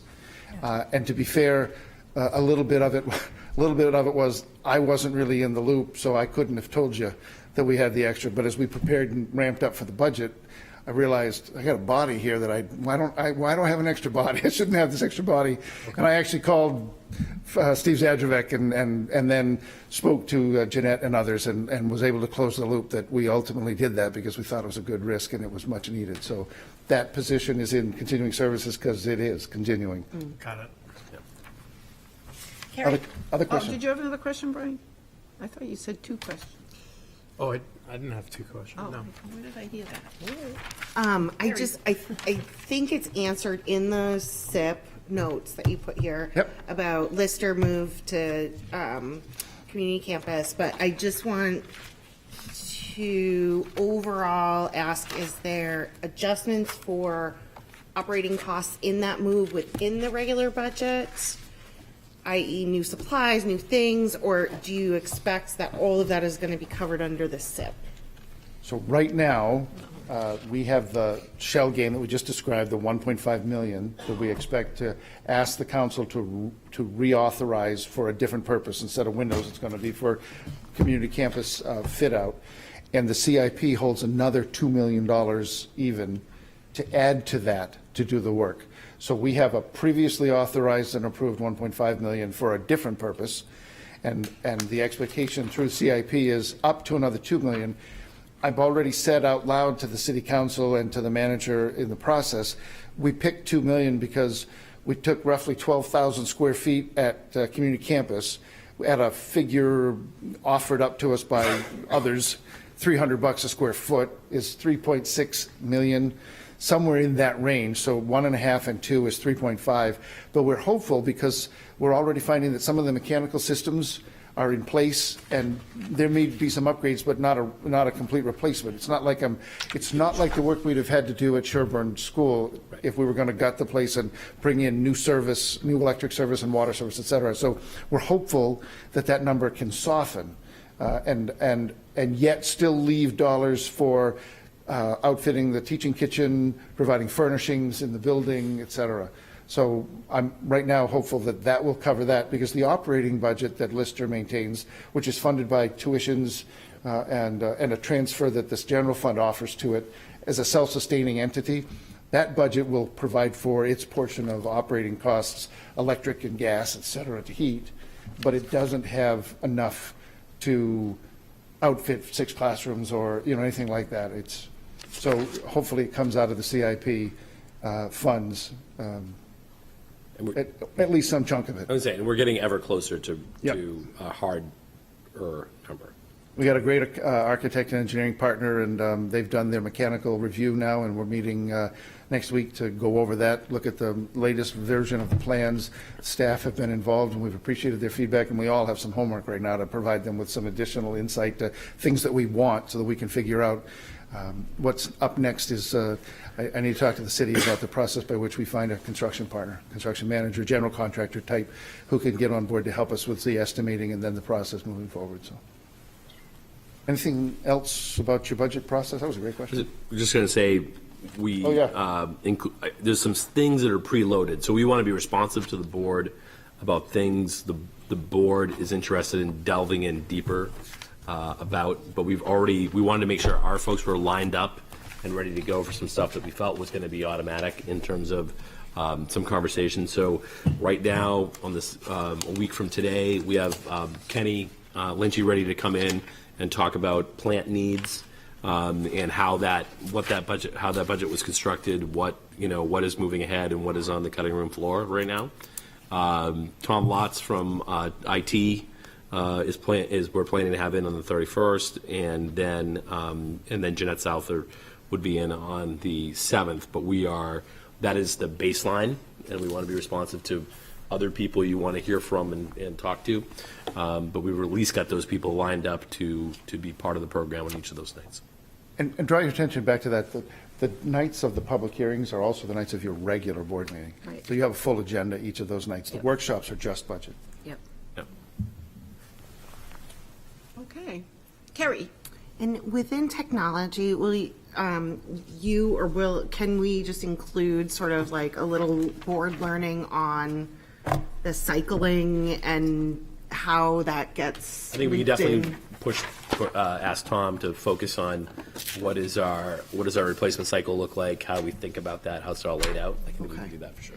And I also just wanted to clarify, and this was one of my desires in our conversation about the budget thing, but we will not necessarily see every principal for budget discussion as we may have previously. We are only seeing those people that have changes or have things coming up. This is your budget, and we will respond to your needs. So we're not trying to hide anybody from you. Was my intention was more that it felt to me before like we would bring people up and there would be next to no changes in their budget. Yep. And then we would say, why are you spending on this? Why are you? And I didn't want that to happen. Got it. So it's desired. Like, if Right. that is the change, that's desired, and I'm not accusing you of hiding people from. Oh no, okay, right. Just my budget book, and it was just just that. just that. Yeah. Does that make sense? Yeah, I think so. I do think a thing we were thought. I think we thoughtfully tried to hit something that we thought was achievable in terms of a number, and it's like, okay, if this is an achievable number, and the board might want to push beyond that, but if this is the number, what's our best offering of what we would do at that number? And to have some things, and then to be ready to think about if we're going to push beyond. Now, what I would tell you is we're going to push beyond. Our first request would be we need to look at those ESSER positions and partially funding those ESSER positions so that we're not irresponsible for a year from now. So I think what What we didn't want to do is come forward with, like, here's this 8% number of all the things that we would like, and then put you in a really difficult position of trying to then, you know, if it's a chunk of granite, what are you going to pull away to make this, like, complete thing? And we wanted to make as many of the hard decisions as possible ourselves first. And then if there's things that the board still wants to pursue, that's great. But we wanted to, like I said, we wanted to do as much of the heavy lifting as we could ourselves. That was the plan. I would send you home with one nugget. Cost Center 177, the technology plan. Down in the operating, you'll find some of what Tom will speak to in terms of the leasing that he does for student and teacher devices. So when you're doing your review, 177 is a good place to chase some of the technology. And then, of course, there are some technology purchases spread throughout the buildings, so some other cost centers will have it in their operating lines as well, but that's where the heart of it is. Any other questions for me, Lisa? Larger font next time. Those of us in the cheap seats are like, Yeah, my apologies. squinting and We can't were read there was this debate, and what should have happened was, because it works out for people at home really well because they get it on their screens. But what we would do in the future, and we'll make sure it happens, is you have both a digital share and a photocopy at your desk while this is going on, and we will make sure you get those things. We'll send you a PDF tonight, and then we'll do copies for people as needed. So. Okay, thank you. All right, everyone, take your budget book home and study it, and we'll have it tested our next meeting. Students, put it off your desk so you can focus on the next item. Mine's going away. Thank you, Nathan and Zach. And now we move on to Zach with the superintendent's report. So I just included a written report to speak to a couple of the items that people had asked about in the past. I don't know if anyone has any questions about those items. I do want to note, I did have a reach out from board member around a concern around outdoor education, and that Ms. Goodwin had indicated in the initial draft I had given you. Actually, I kept it the same, and I just added a note in the updated copy about doing some professional development opportunities for people while on leave. And of course, if you're on leave, you're on leave. So I appreciate the enthusiasm around that, but that portion of the plan is not something we'd be able to execute. So just a heads up. Any questions on the superintendent's report? Yes. Margot, Lisa. No, go ahead. I'm formulating mine. I had one question about outdoor ed, which is partly a budget question maybe, which we can get into later. But as we've discussed this over the last few years, there's been a question about what's the intention in terms of who's going to have access to it and where does it fit into the curriculum. Yep. And at least anecdotally from what I'm hearing from the 3 different schools, there's some teachers that are all in and there's some teachers that are less enthusiastic. Yep. And they're not all students in all grades getting it. So there might be, like, say, one class that does and 2 classes that don't or whatever. And if we're looking at this maternity leave coverage and then we're thinking about where the budget goes, I guess I'm wondering if we can at some point during the budget process get a little bit more clarity about what the long-term plan is for this. So I will tell you that in this, because it just seems all over the place. well, this is the thing, and I think this I'll take two tacks on this. One is that the budget is there's a couple of programming questions that this budget does not decide for the long term. Fair. So one is and part of that is, as we're kind of going through, I don't think we've come to a conclusion about what is the future of outdoor ed. We punt, we more or less punt on the question of Italian long term. It continues in the proposal. It continues in the same form in which it exists right now. So we're not making a decision to end it. We're also not at a point where I think we're institutionally at a point where we're ready to endorse it in terms of what the the long-term vision is for it. So it is a tread water. Those are definitely like tread water decisions on this. And I also think too it's in some of these. So I just know what I've been told about the evolution of these things being added to the budget, that some of those things were not necessarily from within, I guess. Sounds like, I mean, maybe that's wrong.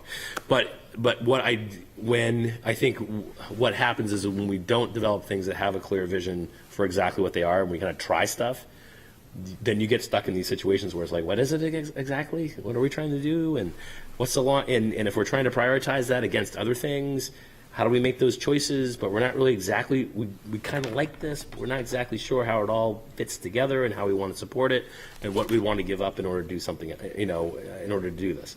So I think that's another thing when I talk about kind of that, like a singular process. And I might have some of my history wrong, and I'll apologize if I do. But that's like if we add in things outside of the normal process, sometimes as an institution, we're not sure what to do with them. So anyway, so on those two issues, they're both tread water so far in terms of what we're proposing. Can I just tack on to that, though? Yeah. I understand from a budget standpoint the tread water, but can there be, to Lisa's point, a programmatic discussion that's happening about the program and where it's going? To Lisa's point, my greatest concern, and I know many parents have expressed this, is there's a possibility your child could go through our elementary schools and have no outdoor ed, and your neighbor could have it every year. Right. So like, how are we asking those basic questions? And if it is budget, then maybe we say it's a unit that all first graders get and it rotates, like, but that's separate from budget. I would love to see that as a discussion at the admin level of where are we building up? And then the follow-up question is, so what's the budget that supports that? I hear you saying it's not for next year, but let's at least, if there's some things we could fine tune and then build out. I think that conversation, my impression is that conversation, there has not been consensus reached within the leadership group about what the future of either of those programs are. Right. So, and I think, but it also, because of the transition, all the different transitions we had, we were not in a position with a thoughtful consideration of all the different contexts for either one of those to say, we're all a head full on either one of these programs, or we're done. And so I agree with you. Like, I had a conversation around outdoor ed. I met with was it PTA at Little Harbor? And I had that question. And this is, and they're like, well, what's the long-term vision for this? And I'm like, I can't tell you yet. I don't know. But I do agree that we have to decide on a lot of these things. Is this a core part of what we're doing? And if so, then there should be equity in how we're doing it. And I guess, and I'll raise my hand, but I guess the follow-up to that is, what can we learn as a board? Because this exact question was asked when that was proposed last year. We said, this is not a good plan. It won't flush out. Right. And then it went ahead. So I would love for you to think about how can we best serve as a board to, when we identify those concerns, like what should be the right process? Right. It was red flagged, and then the Italian came up after budget season. So I think I don't mean it as no one was transparent. I mean it as there's a breakdown in process. Let's try to figure out and move forward with it. Yeah, I agree. Obviously, with that. Okay. Yeah, Any just other make questions? Brian? I'll just make a comment. I think the strategic plan will also help us kind of make those North Stars or whatever we want them to be, and Good point. all that stuff will start connecting the dots, I hope.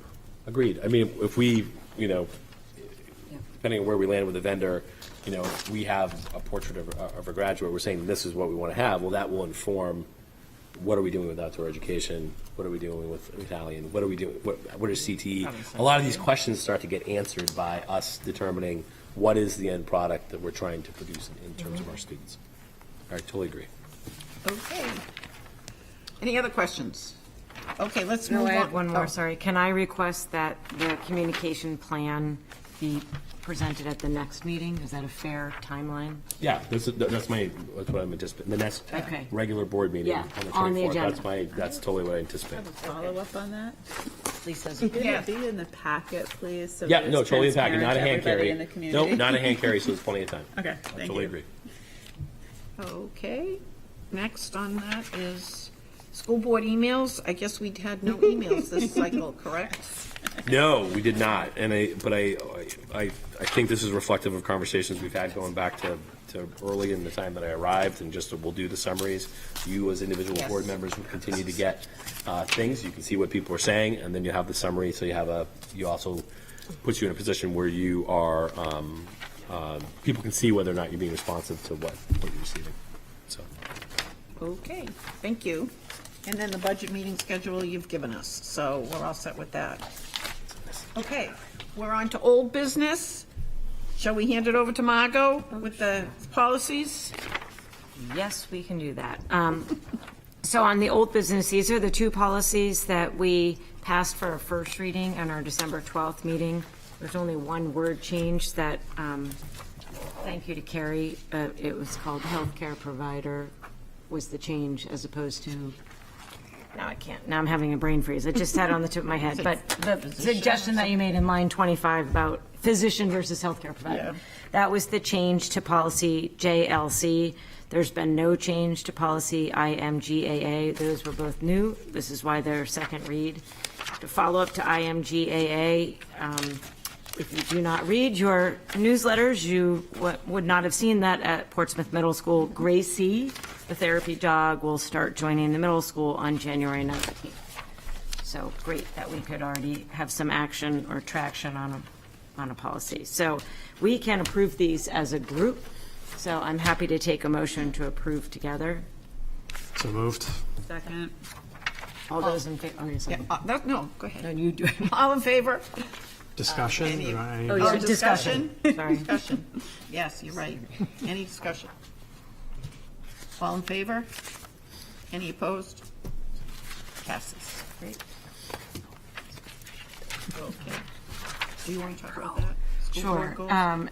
Nancy and I put together, I'll go backwards and say, we take ownership that at the conclusion of our retreat, when our school board goals were made for 22-23, they were not typed up and were flushed out in writing, and thus they are not on our website or any of our locations. So that was an error on our part. And so this language, these are the two goals that we identified for school year 22-23, strategic planning and communication. The language, the preamble for the strategic planning, we thought it was good to be consistent with the materials we've already put out related to strategic planning. So this was straight up from our RFP. We didn't want to communicate two different messages. And then those objectives below it were the ones, they're directly taken from the minutes of our 8/22 board retreat. If you remember, we said we not only needed the goal, but we need measurable objectives so we could measure progress to date. That's for the strategic planning. For the communication, this was a summary of the minutes as to why we wanted to focus on communication. And those were not, so these 4 bullet points underneath were not the, brain freeze for a second, back at you. They were not the exact objectives that we had written down. If you remember, that was when we did the breakout groups. We had identified communication, we did the breakout groups, and we talked about how are we going to move on that.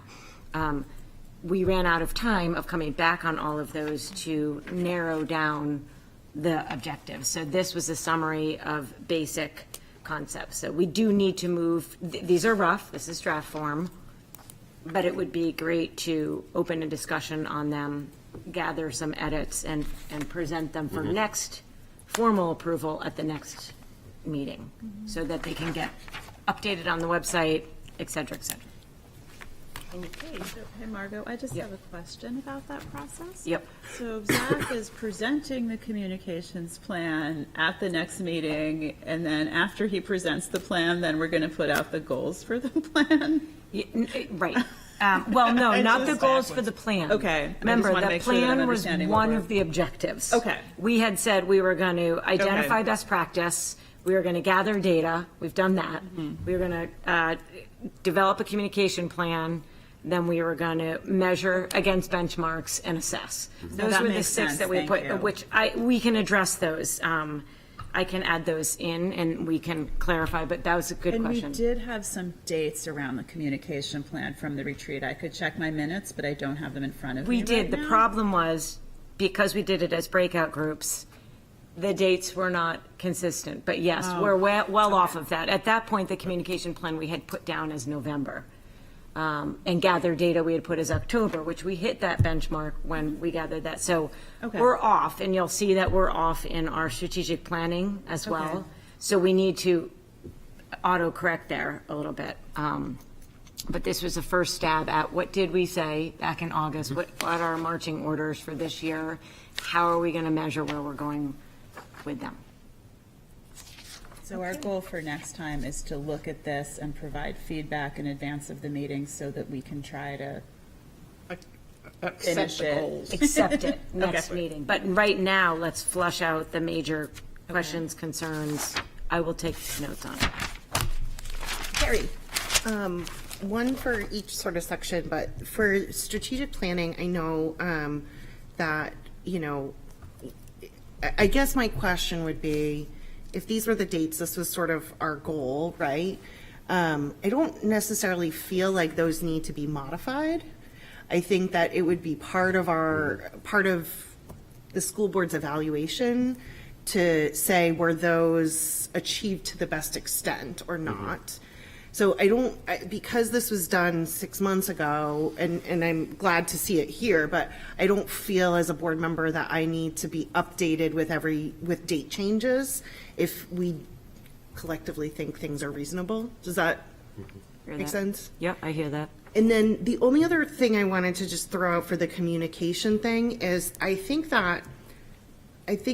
I recall conversation on just really wanting it very clear. And I think that and I do think this has happened, but that it's not just from the superintendent and assistant superintendent, but that leadership throughout the district is providing regular communication, which has definitely improved. The piece I recall that isn't quite in here is wanting like a process of feedback or supportive development. I don't know whether it's professional development or feedback to leadership or whatever. And so that's the only part from the communication that I don't see but recall from the committee. Okay. Okay, well, we'll talk about that at our next meeting. So, Lisa, did you want to say something? Yeah, I think just pivoting off what Carrie said, I think we did discuss the idea of when we were thinking about sunsetting the communications committee, that we would try to come up with what would be the right way to allow for staff, students, parents, like everybody to have some sort of mechanism for feedback. It's not necessarily go straight to the superintendent every time I don't like an email or something, but just some way that's more sort of constructive and can help us to think big picture about what training we might need. That, and just so I'm clarifying, I'll pull those 8:22 minutes and I'll resend them to everybody, but did we have that down? I believe that we had that down as part of those measurable objectives, or as part of the communication plan, that there's a feedback component The to, feedback, like from Zach Patty to, is that what you mean? to us, is that what you're talking about, or, no, We're saying two different things, I think. Yeah. Okay, that's what I'm I trying to mean, I clarify. wanted an opportunity for input, so somebody who is an end user of all of this information or lack thereof has the opportunity to sort of like, be like, I'm confused about this, or I think this is working better, just because we've changed a lot. Yep, okay. And there hasn't been a lot of ways for people to say, oh, I think this thing in Parent Square is great, or I'm confused about where to find this information. Okay. And I think that connects to what I was It does. saying, but Yeah. more mine was about that district admin are providing feedback and have a plan for whatever these criteria are, that they're Workable. To I keep thinking of stakeholders or to the remediation. board? Who are you talking No, about? to to the people sending mass emails. So how do you respond to those if you have a concern? Nope. No, Separate issue. that's Lisa's. We're two different, I got it now. Okay, as long as Margot has it. The only word I can come up with is remediation, and that's not the right word. No, I know what but you're talking about. If there are concerns about Carrie Nolte principal's communication, how is that managed? And what is Zach and Patty's plan to do that? Okay. Okay. So everybody understands what we're working on towards, these are, we wanted to be completely transparent. This is the rough draft stage, taken from the minutes. We'll all work on this, generate comments, edits, and we will be hopefully prepared. If you send me comments, I can send us, like we do with policy, red lines of changes, suggested changes. I'll number the lines so that we can move to a vote next meeting. Everybody clear? Everybody got that? Great. Okay. Thank you, Margot. Yep. New business. Consideration and approval of custodial supervisors memo of understanding. Do you want to talk about that, or should we just Oh, I'm trying to see if I have a. take our vote? I'm trying to see if I have a paper copy. I had it from before. So, Yeah, I had it too. but we in non-public we discussed with Tom Clausen, who was the point person on negotiations around two different memorandums of understanding. One with the school custodian supervisors, and the other with the para union. In one, we were raising the floor of the COLA for the supervisors to 3%, and then in the other, on the para side of things, we were going to do a 4% increase that would start the next pay cycle for paras as part of an MOU to try to get them up to where we could compete with a variety of other job opportunities in the community. Excuse me. And as part of that, we also are not done negotiating with them. This would be kind of a first step as part of our negotiations that would continue, but this would basically take effect almost immediately. So those are the two. We had conversation with our attorney in non-public about it, and I'd entertain a vote on those two things. Move to approve both. Second. Ann and Brian, thank you. Now we're doing both of them, correct? Discussion. Discussion? So I have received the custodial piece. I have not, I know we've heard report of that one. I don't feel comfortable voting on the second without a copy. The para, we don't have The it. para we we were don't not have pro- in we the were not packet, provided. in the folders. Yeah, we weren't provided with Yeah, it. Attorney Clausen did not provide us a paper copy for that. So I would, You trust us? Yeah. Well, if you're not comfortable voting, please don't, yeah, I guess it's just for consideration. I don't Right. think that we should be voting on, the MOU for the paras, for the custodial supervisors does have clear terms, and I think without seeing those written, I don't think the board should vote on that one, although I support it fully. I just think we need to see what we're voting on. Could we, Zach, I know you want to act on this right away, but we have a budget meeting next week. Could we have that budget workshop is public, right? Could we have the vote at the beginning of the budget workshop? If we have the paperwork by then, or are you saying we won't have? I would assume that we should be able to have something in paper. So would it be in Yeah, I terms think of that, clearness yeah, and it's just meant, professionalism? Nathan, what's the ability to it's more about, so that our conversation with the association was that our goal was to try to implement this prior to the next payroll cycle. And I think, I don't know. I think with that, in order to meet that, and Yeah. as I recall from the conversation, it would be effective from the day that it was enacted. Yeah. I would be comfortable with that being enacted January 10th. If we take a vote on it next, it cannot, Nathan is shaking his head. I'm shaking my head because the ultimate decision to act on isn't you, it's the city council, and so the council won't act on it until their Monday, the 23rd meeting. So we have time. So may I So say, I would say yes, if you wanted to wait and look for paper Yeah. and take a vote next I Tuesday. think it's night, reasonable. That's reasonable. I mean- And it would still be able to, I mean, I think Tom would give guidance as a result of that. We could give assurance that there was support for the vote. Yep. And if we have paper on the 17th, sorry. Yep. If we have paper on the 17th, they can go ahead and move it forward to the city council's agenda on the 23rd. That sounds like a But I understand and I agree with the concern. Yep. I mean, if you're going to make a significant move, it would make sense to have. I mean, I think something the for- other option, if there are benefits to moving it up, would be if someone wants to mock up a copy, based on this and just change it, or have something just so we can have a visual. Yeah. We can turf that to the end of the very full agenda still. You're part of the team, though. You're part of the team. Piece of paper. Part of negotiations. There is no paper on this. Yes. I know, but the other one. There's, This one? but You it's not understand a, it. what? You understand it. Yes, I understand it, but receiving this is different. And so we're voting on an MOU, but we have not seen the MOU. So I'm just saying I'm fine with it. I just need the writing of what it is. I understand. Well, let me ask you this question. Why don't we decide? I frankly am comfortable taking a vote right now without having it on paper. I don't know if we have a majority of people that feel that way. We can still have the paper on the next budget meeting, but I trust Tom. I trust our negotiating team.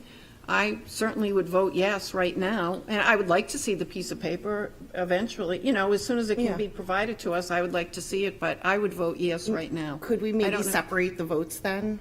Would that be?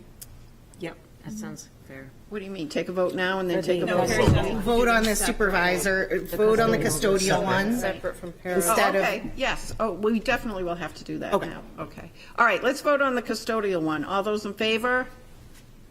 Any opposed? Okay. 6-0. All right. we turn to Does somebody want to discussion? make a motion about let's make a motion first. We'll make a motion to approve the MOU for the paraprofessionals. Do we have a motion? I'll make that motion again. Okay. Do we have a second? I'll second it. Okay. Discussion. Lisa? I would be comfortable moving forward with that, but I would like to not set a precedent of any future MOUs or contractual matters being done without paper, because I do agree with Carrie, fully support in principle the intention of this. Okay. Well said. Good point. Agree. Anyone else for discussion? Okay, let's vote. All those in favor? Aye. Aye. Any opposed? Aye. We have one Nay. opposed. Carrie. Carrie, and we'll get that piece of I paper. really, really love you, Paris, like so much. We know you do, we know you do. A bad rep. Who's got the hat? Okay, yeah, who's got the hat That's with got all the the? hat. Oh, yes. This is like the Hogwarts sorting hat, right? Jeez, this is our Board of Nominate Ethics. Liz. And it says right on it, Pip. ethics. So very official. It's an ethical. My name is So does someone just pull out of the hat? You get to do it. I don't want to be the bad guy. All right. I didn't. So, Pick a name. and this bet person that's- who we poll is on the ethics board for the next calendar year. I hold my name, I'm gonna say it's. Do it to you guys. All right. The winner is Ann Walker. I thought you were supposed to be out of that I'm hat. supposed to be out of there. I spent a whole month of my year with that ethics board. We can agree there. I make a motion to be removed. Is this Right what- amount of wait, money is we will that remove okay, you. so is No, that- no, all No? She's it. No, all members are supposed to be Be in back there. in again. Are you declining? Are you declining? Yes. You prefer not to do it? You can decline? Will you accept the position? And you are the historian here. By the rules, Anne, I don't know if you can do that. you can't. Well, And they better not need it. that's right, Anne. That's the spirit. Very ill. We're all going to be very ethical in the upcoming year. I taught 30 years and never had a sick Sorry, Ann. Wherever I'll never grateful. pull again. one sick day in 30 years. Okay. We have consideration and approval of policies, first reading. Oh, Margot. Okay, so you have Bad decision. You have the detailed policy minutes, and I hope you're appreciating the new format that we're using and finding them more informative. Yes. So with regards to the first one, this was a New Hampshire School Board Association recommendation that most school districts had a possession of tobacco and e-products in the personnel as well as in the student section. And it was the recommendation of the New Hampshire School Board Association that those be combined into one policy that would fall under Section A, which is usually labeled, I think it's foundations and basic commitments or something like that. And so the policy committee discussed it, agreed with that recommendation, and also agreed with the updated language that the New Hampshire School Boards Association was proposing, which ours reflected like liquid nicotine wasn't in existence when we wrote the policy previously. So if you look at policy ADC, the definitions are updated and consistent with the model policy. And what the recommendation would be for the next board meeting would be we would eliminate our current policies that fall under the personnel section and the student section. So just to summarize, the changes are we are moving it to a new location, thus it's recoded as A. We would then, at the next meeting, eliminate the student and personnel one. In terms of how does this ADC differ from the one we previously had, the definitions are modernized to clearly define the products that would be defined as tobacco and e-devices or products. And it defines, since you're combining student and personnel, it defines who are students and who this applies to. If anybody's on school grounds, this would apply to them, what school grounds are defined as. So it's just more clear definitions and merges all into one. Lisa.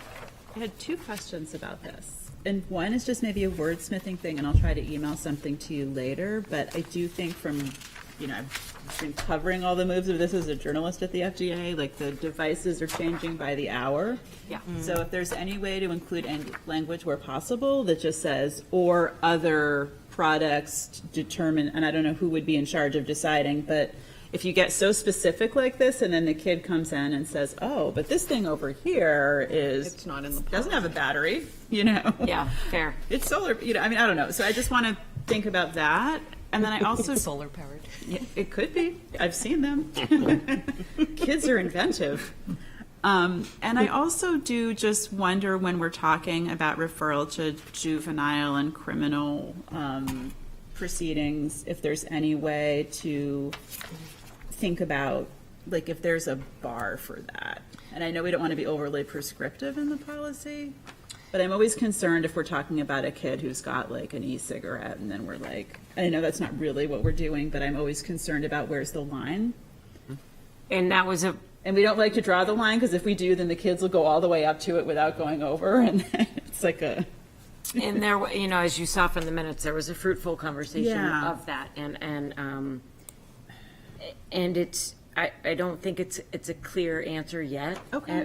Because the policy needs to map out that a violation has to be referred, right? But so then it's, to your point, what are those levels of referral and what's our responsibility on the other side of it to educate, rehabilitate, and work with our students? It was made clear in the policy meeting that, and we've heard it in this board many times, that we want to move in that restorative direction. We really want to, And we've also heard from our administrators that we don't want to tie their hands or be so prescriptive that they can't respond based on their knowledge of the situation exactly. either. So I appreciate that. I just wanted to Yeah. flag that as an area of It's a great comment. question. Yep.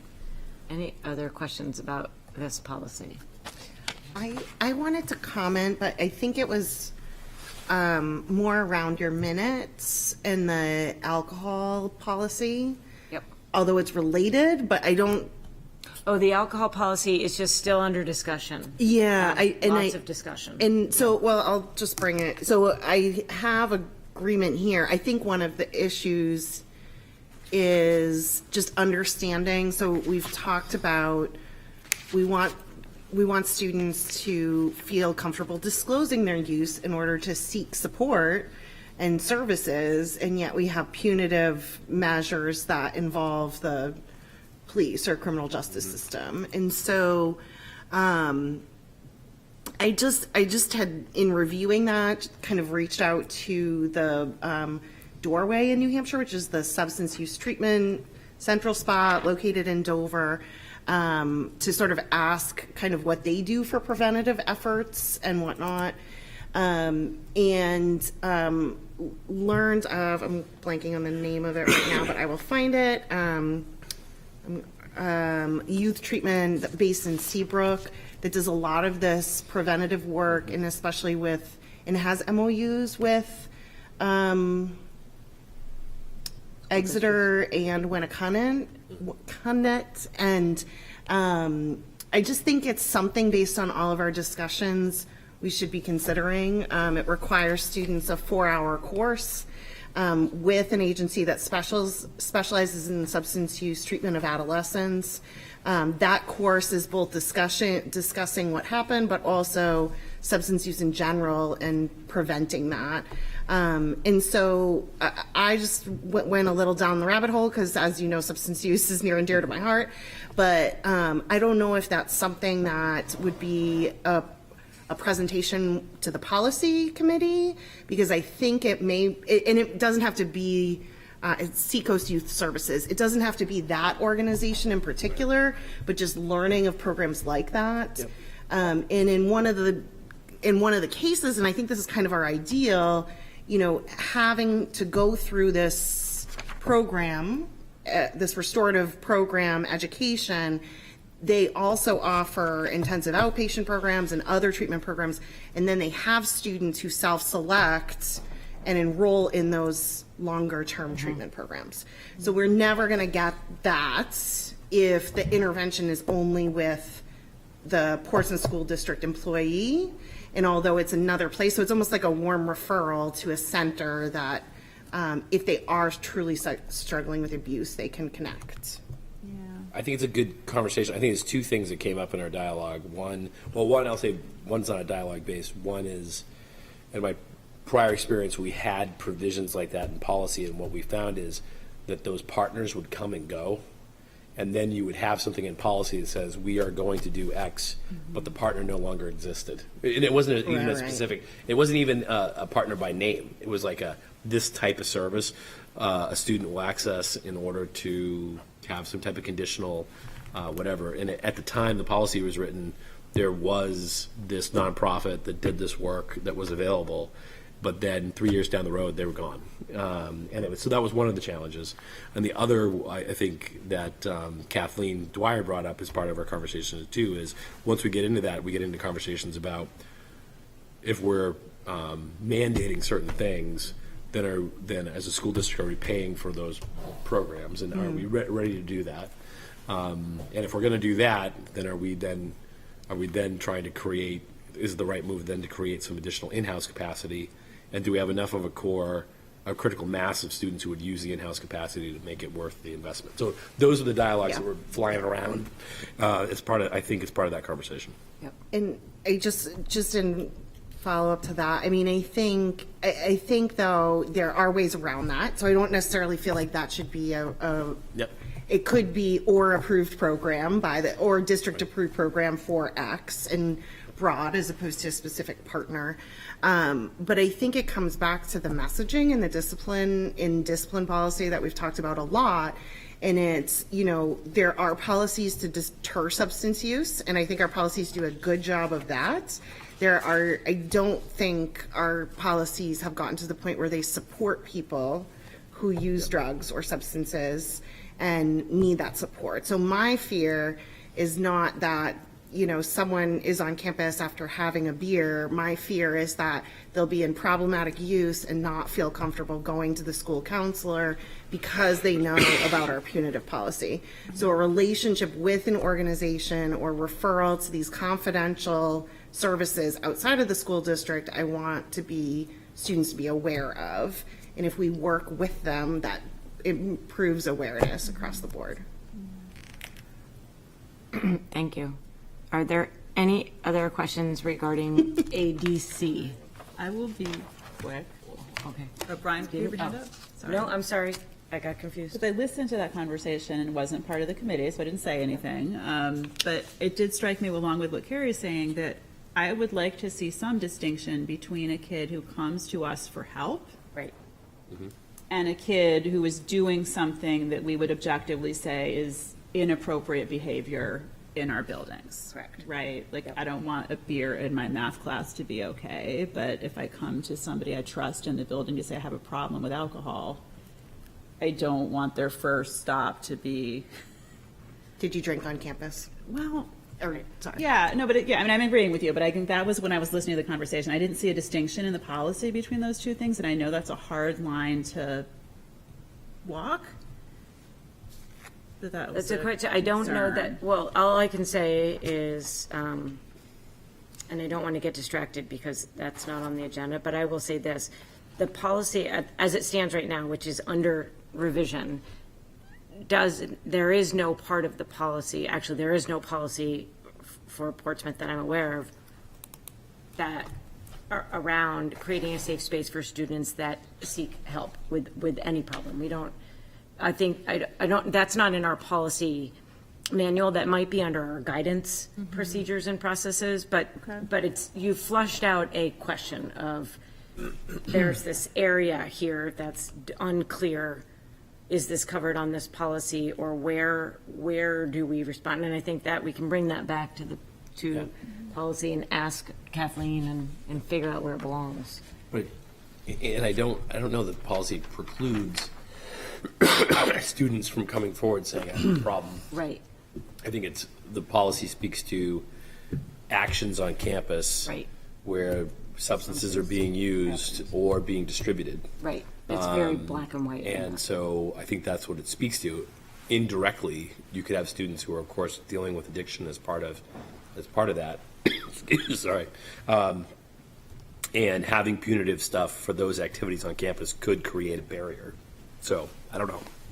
So I'll take this note back to policy, and if people have suggestions of other, we've already had one round of visitors on that policy. But Is that's this a required policy? ADC or the drug, No, this one. the ADC, we already had it, and all we're doing, it is not, I don't know if it's required, I don't have that list I know with me. sometimes say recommended and. This wasn't, this was just, we were in that section of updating, and the recommendation that came down from the school board was to combine and place it here. But I don't know whether the policy in and of itself, I think because it refers to RSA, it is a required, but I don't have my policy book with me, so I'll find that out. It's usually that Yeah. comes with that information. I'll go through all the policies and then we can, oh yes, sorry Denise. I don't know if this is the appropriate time or place, but just from teacher's perspective and from a teenage parent perspective, I think it's worth throwing out there to you while this discussion about this specific policy is underway. The creativity of kids is amazing.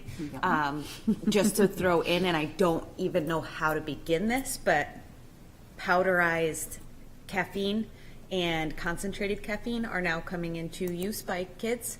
And I don't even know how you begin to think about policies without taking the coffee cup out of my hand, which is why I didn't want to bring this up. Right. But, you know, just to Right. put that discussion on, it is creating major medical issues. I have seen it firsthand in the school where we had to call in help because the child was in like cardiac distress. Right. So I just Yeah, don't, where- but where this policy might address those issues.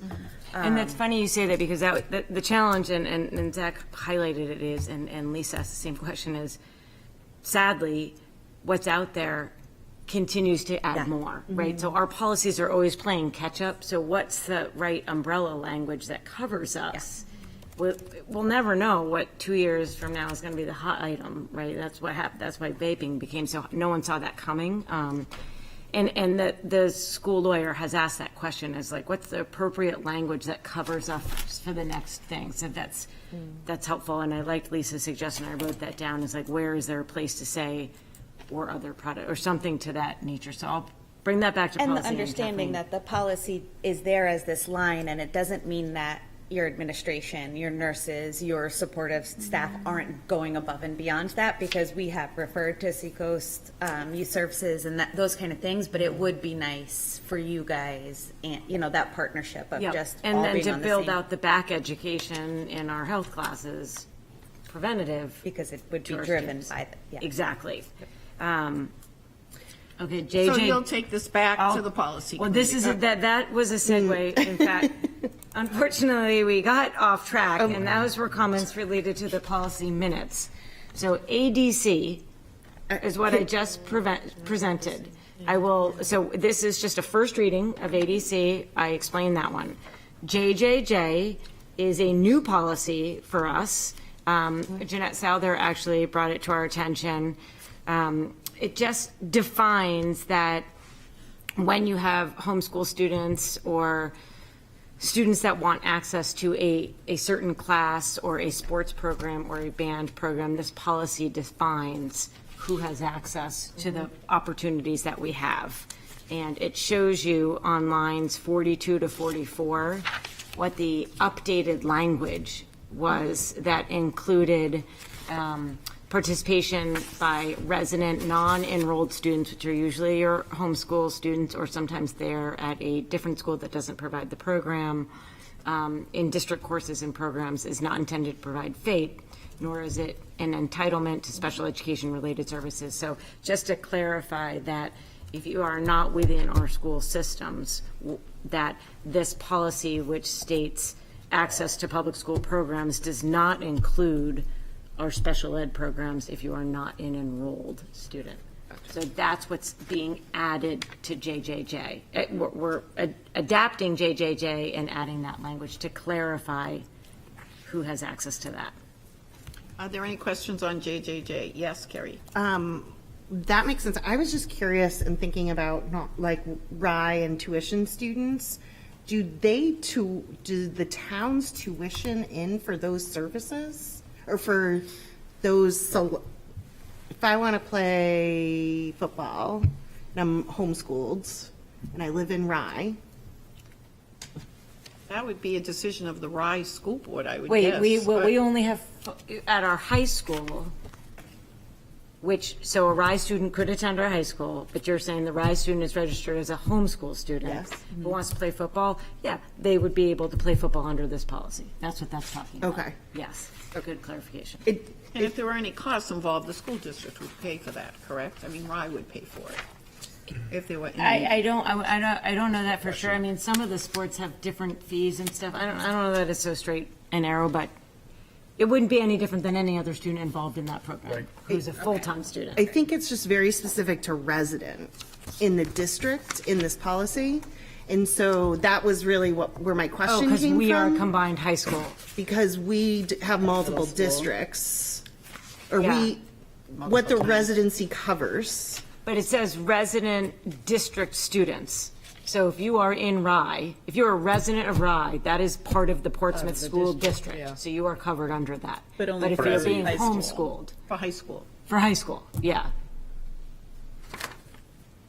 So Does that make if, sense? yes, but, so let's take something more costly. So CTE. So if primarily I am homeschooled and I live in Rye and I enroll in business classes at CTE, do we collect tuition from Rye? No. Yes, we do.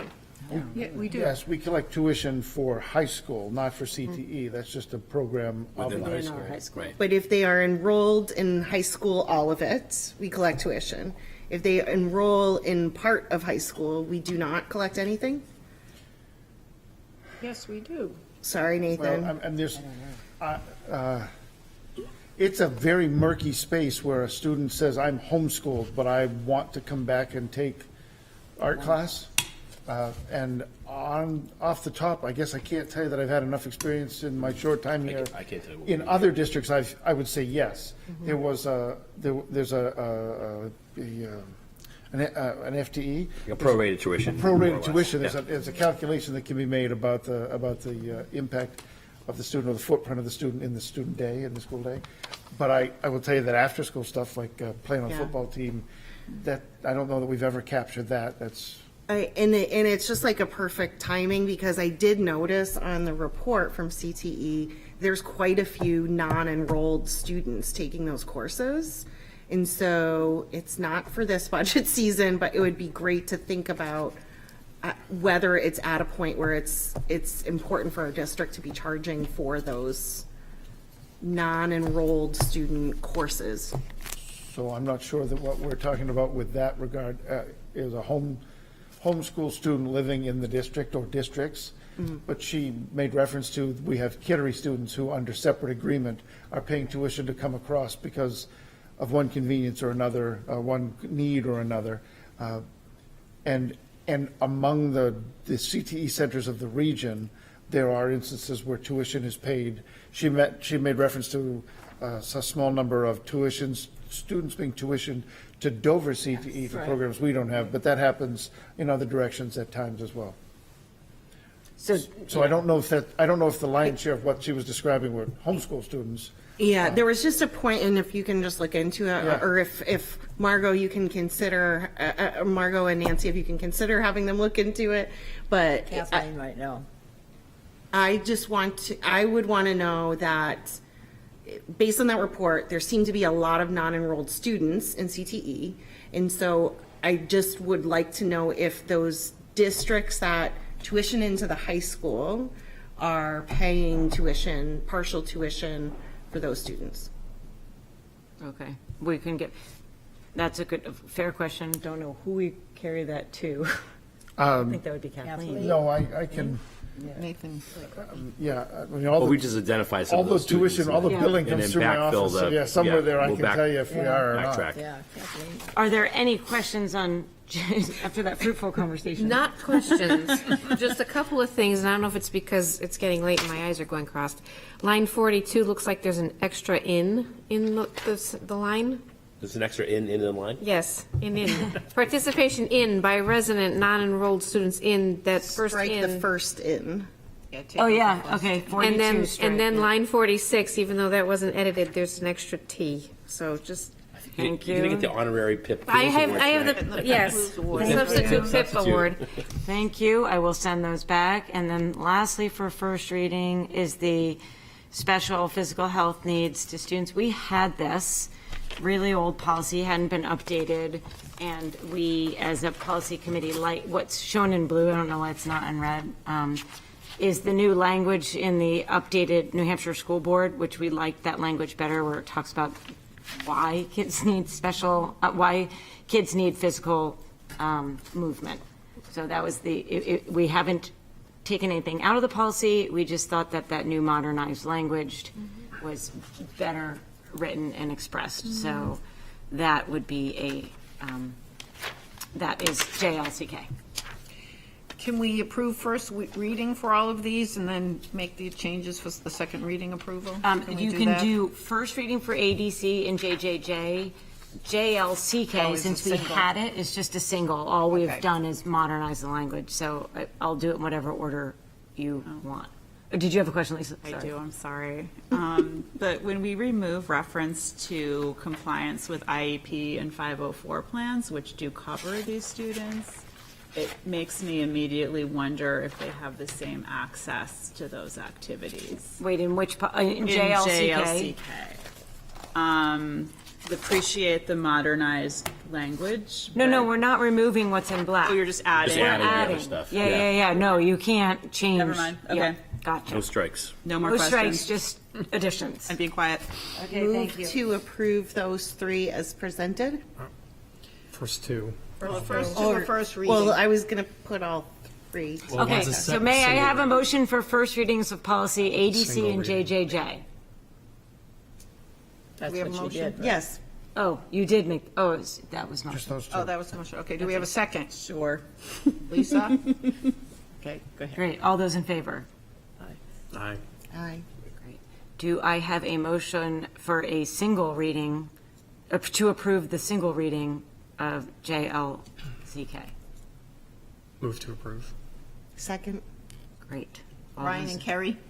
Get those. I did, yep. All those in favor? Aye. Aye. Okay, Perfect. we done? We are done. No. Okay. Never seems to be as speedy as I intend. Okay, now we go to Lisa with the ad hoc legislative committee that she's been working so hard on. So Lisa, you have the floor. I feel like at some point I can't be presenting at like 10 o'clock. I can't even read my notes anymore. But I did, at the last board meeting, let everybody on the board know that in the committee we were working on a draft list of legislative principles that would be our compass for how we decide which bills to track, and then down the line, if we want to take positions, which types of things we might want to consider. And I did, as we discussed at the last meeting, send all of that out in writing to the board to let people express their support or opposition to each of the 9 items on that list. The draft list is in the packet, and the vote was, we agreed that it would be approved by a supermajority of at least 7 of 9 members of the board. 8 of the items on the list were approved by all 8 people who voted. We had 1 person who abstained from voting. Liz did not choose to vote. And then there was 1 item where we had 7 members, and Brian chose to vote no, and that was item number 6, which was language around teachers being able to discuss various issues in the classroom. So I apologize, our committee just met yesterday, so at the next board meeting, so that I can put it in writing in the packet, I'm going to have a presentation to show you all for your consideration and approval and discussion, a 4-step process for how we would try to go about tracking bills, deciding whether we want to go on to the legislative website and lodge simply, we oppose or support this bill, and then when we might want to decide to send written testimony, and when we might want to decide to do oral testimony. And the intention with that 4-step process is the only way you'd get to step 2 is after we've already done step 1. And the only way you'd get to step 4 is if we'd already gone through all of the steps. So I want to make sure that at every point along the way, these would come back to the board, we can have discussion, we would have to decide by a supermajority vote to approve before it moves forward. And then the bill tracking, I had hoped to have more to give you a more detailed rundown tonight, but most of the bills still don't have text, which is not super unusual in New Hampshire. There are a few hearings that are happening this week that I just wanted to call out to people in case you're personally interested in watching or weighing in on any of them. And I'm sorry, I'm scrolling down really quickly. But if you don't read the NHSBA emails that we get every week, they're pretty good about calling out which bills are coming up that week. And it often doesn't come out till Friday, and then it'll be a surprise hearing on a Monday at 9. But tomorrow there is a hearing on HB 103, which may be of interest to some of us in the future. This is relative to qualifying to run for school board. And I was not familiar with this until they called this out to me, but their description was that it would basically look at whether eligibility for school board membership should exclude people who are employees of a city government or employees of a school district or relatives of one of those types of people. And that's the summary from NHSBA. I haven't seen the whole language yet. Thursday this week, the House is hearing a bill that came around last year that was a proposal to repeal the Divisive Concepts Law in New Hampshire. And that is coming up on Thursday.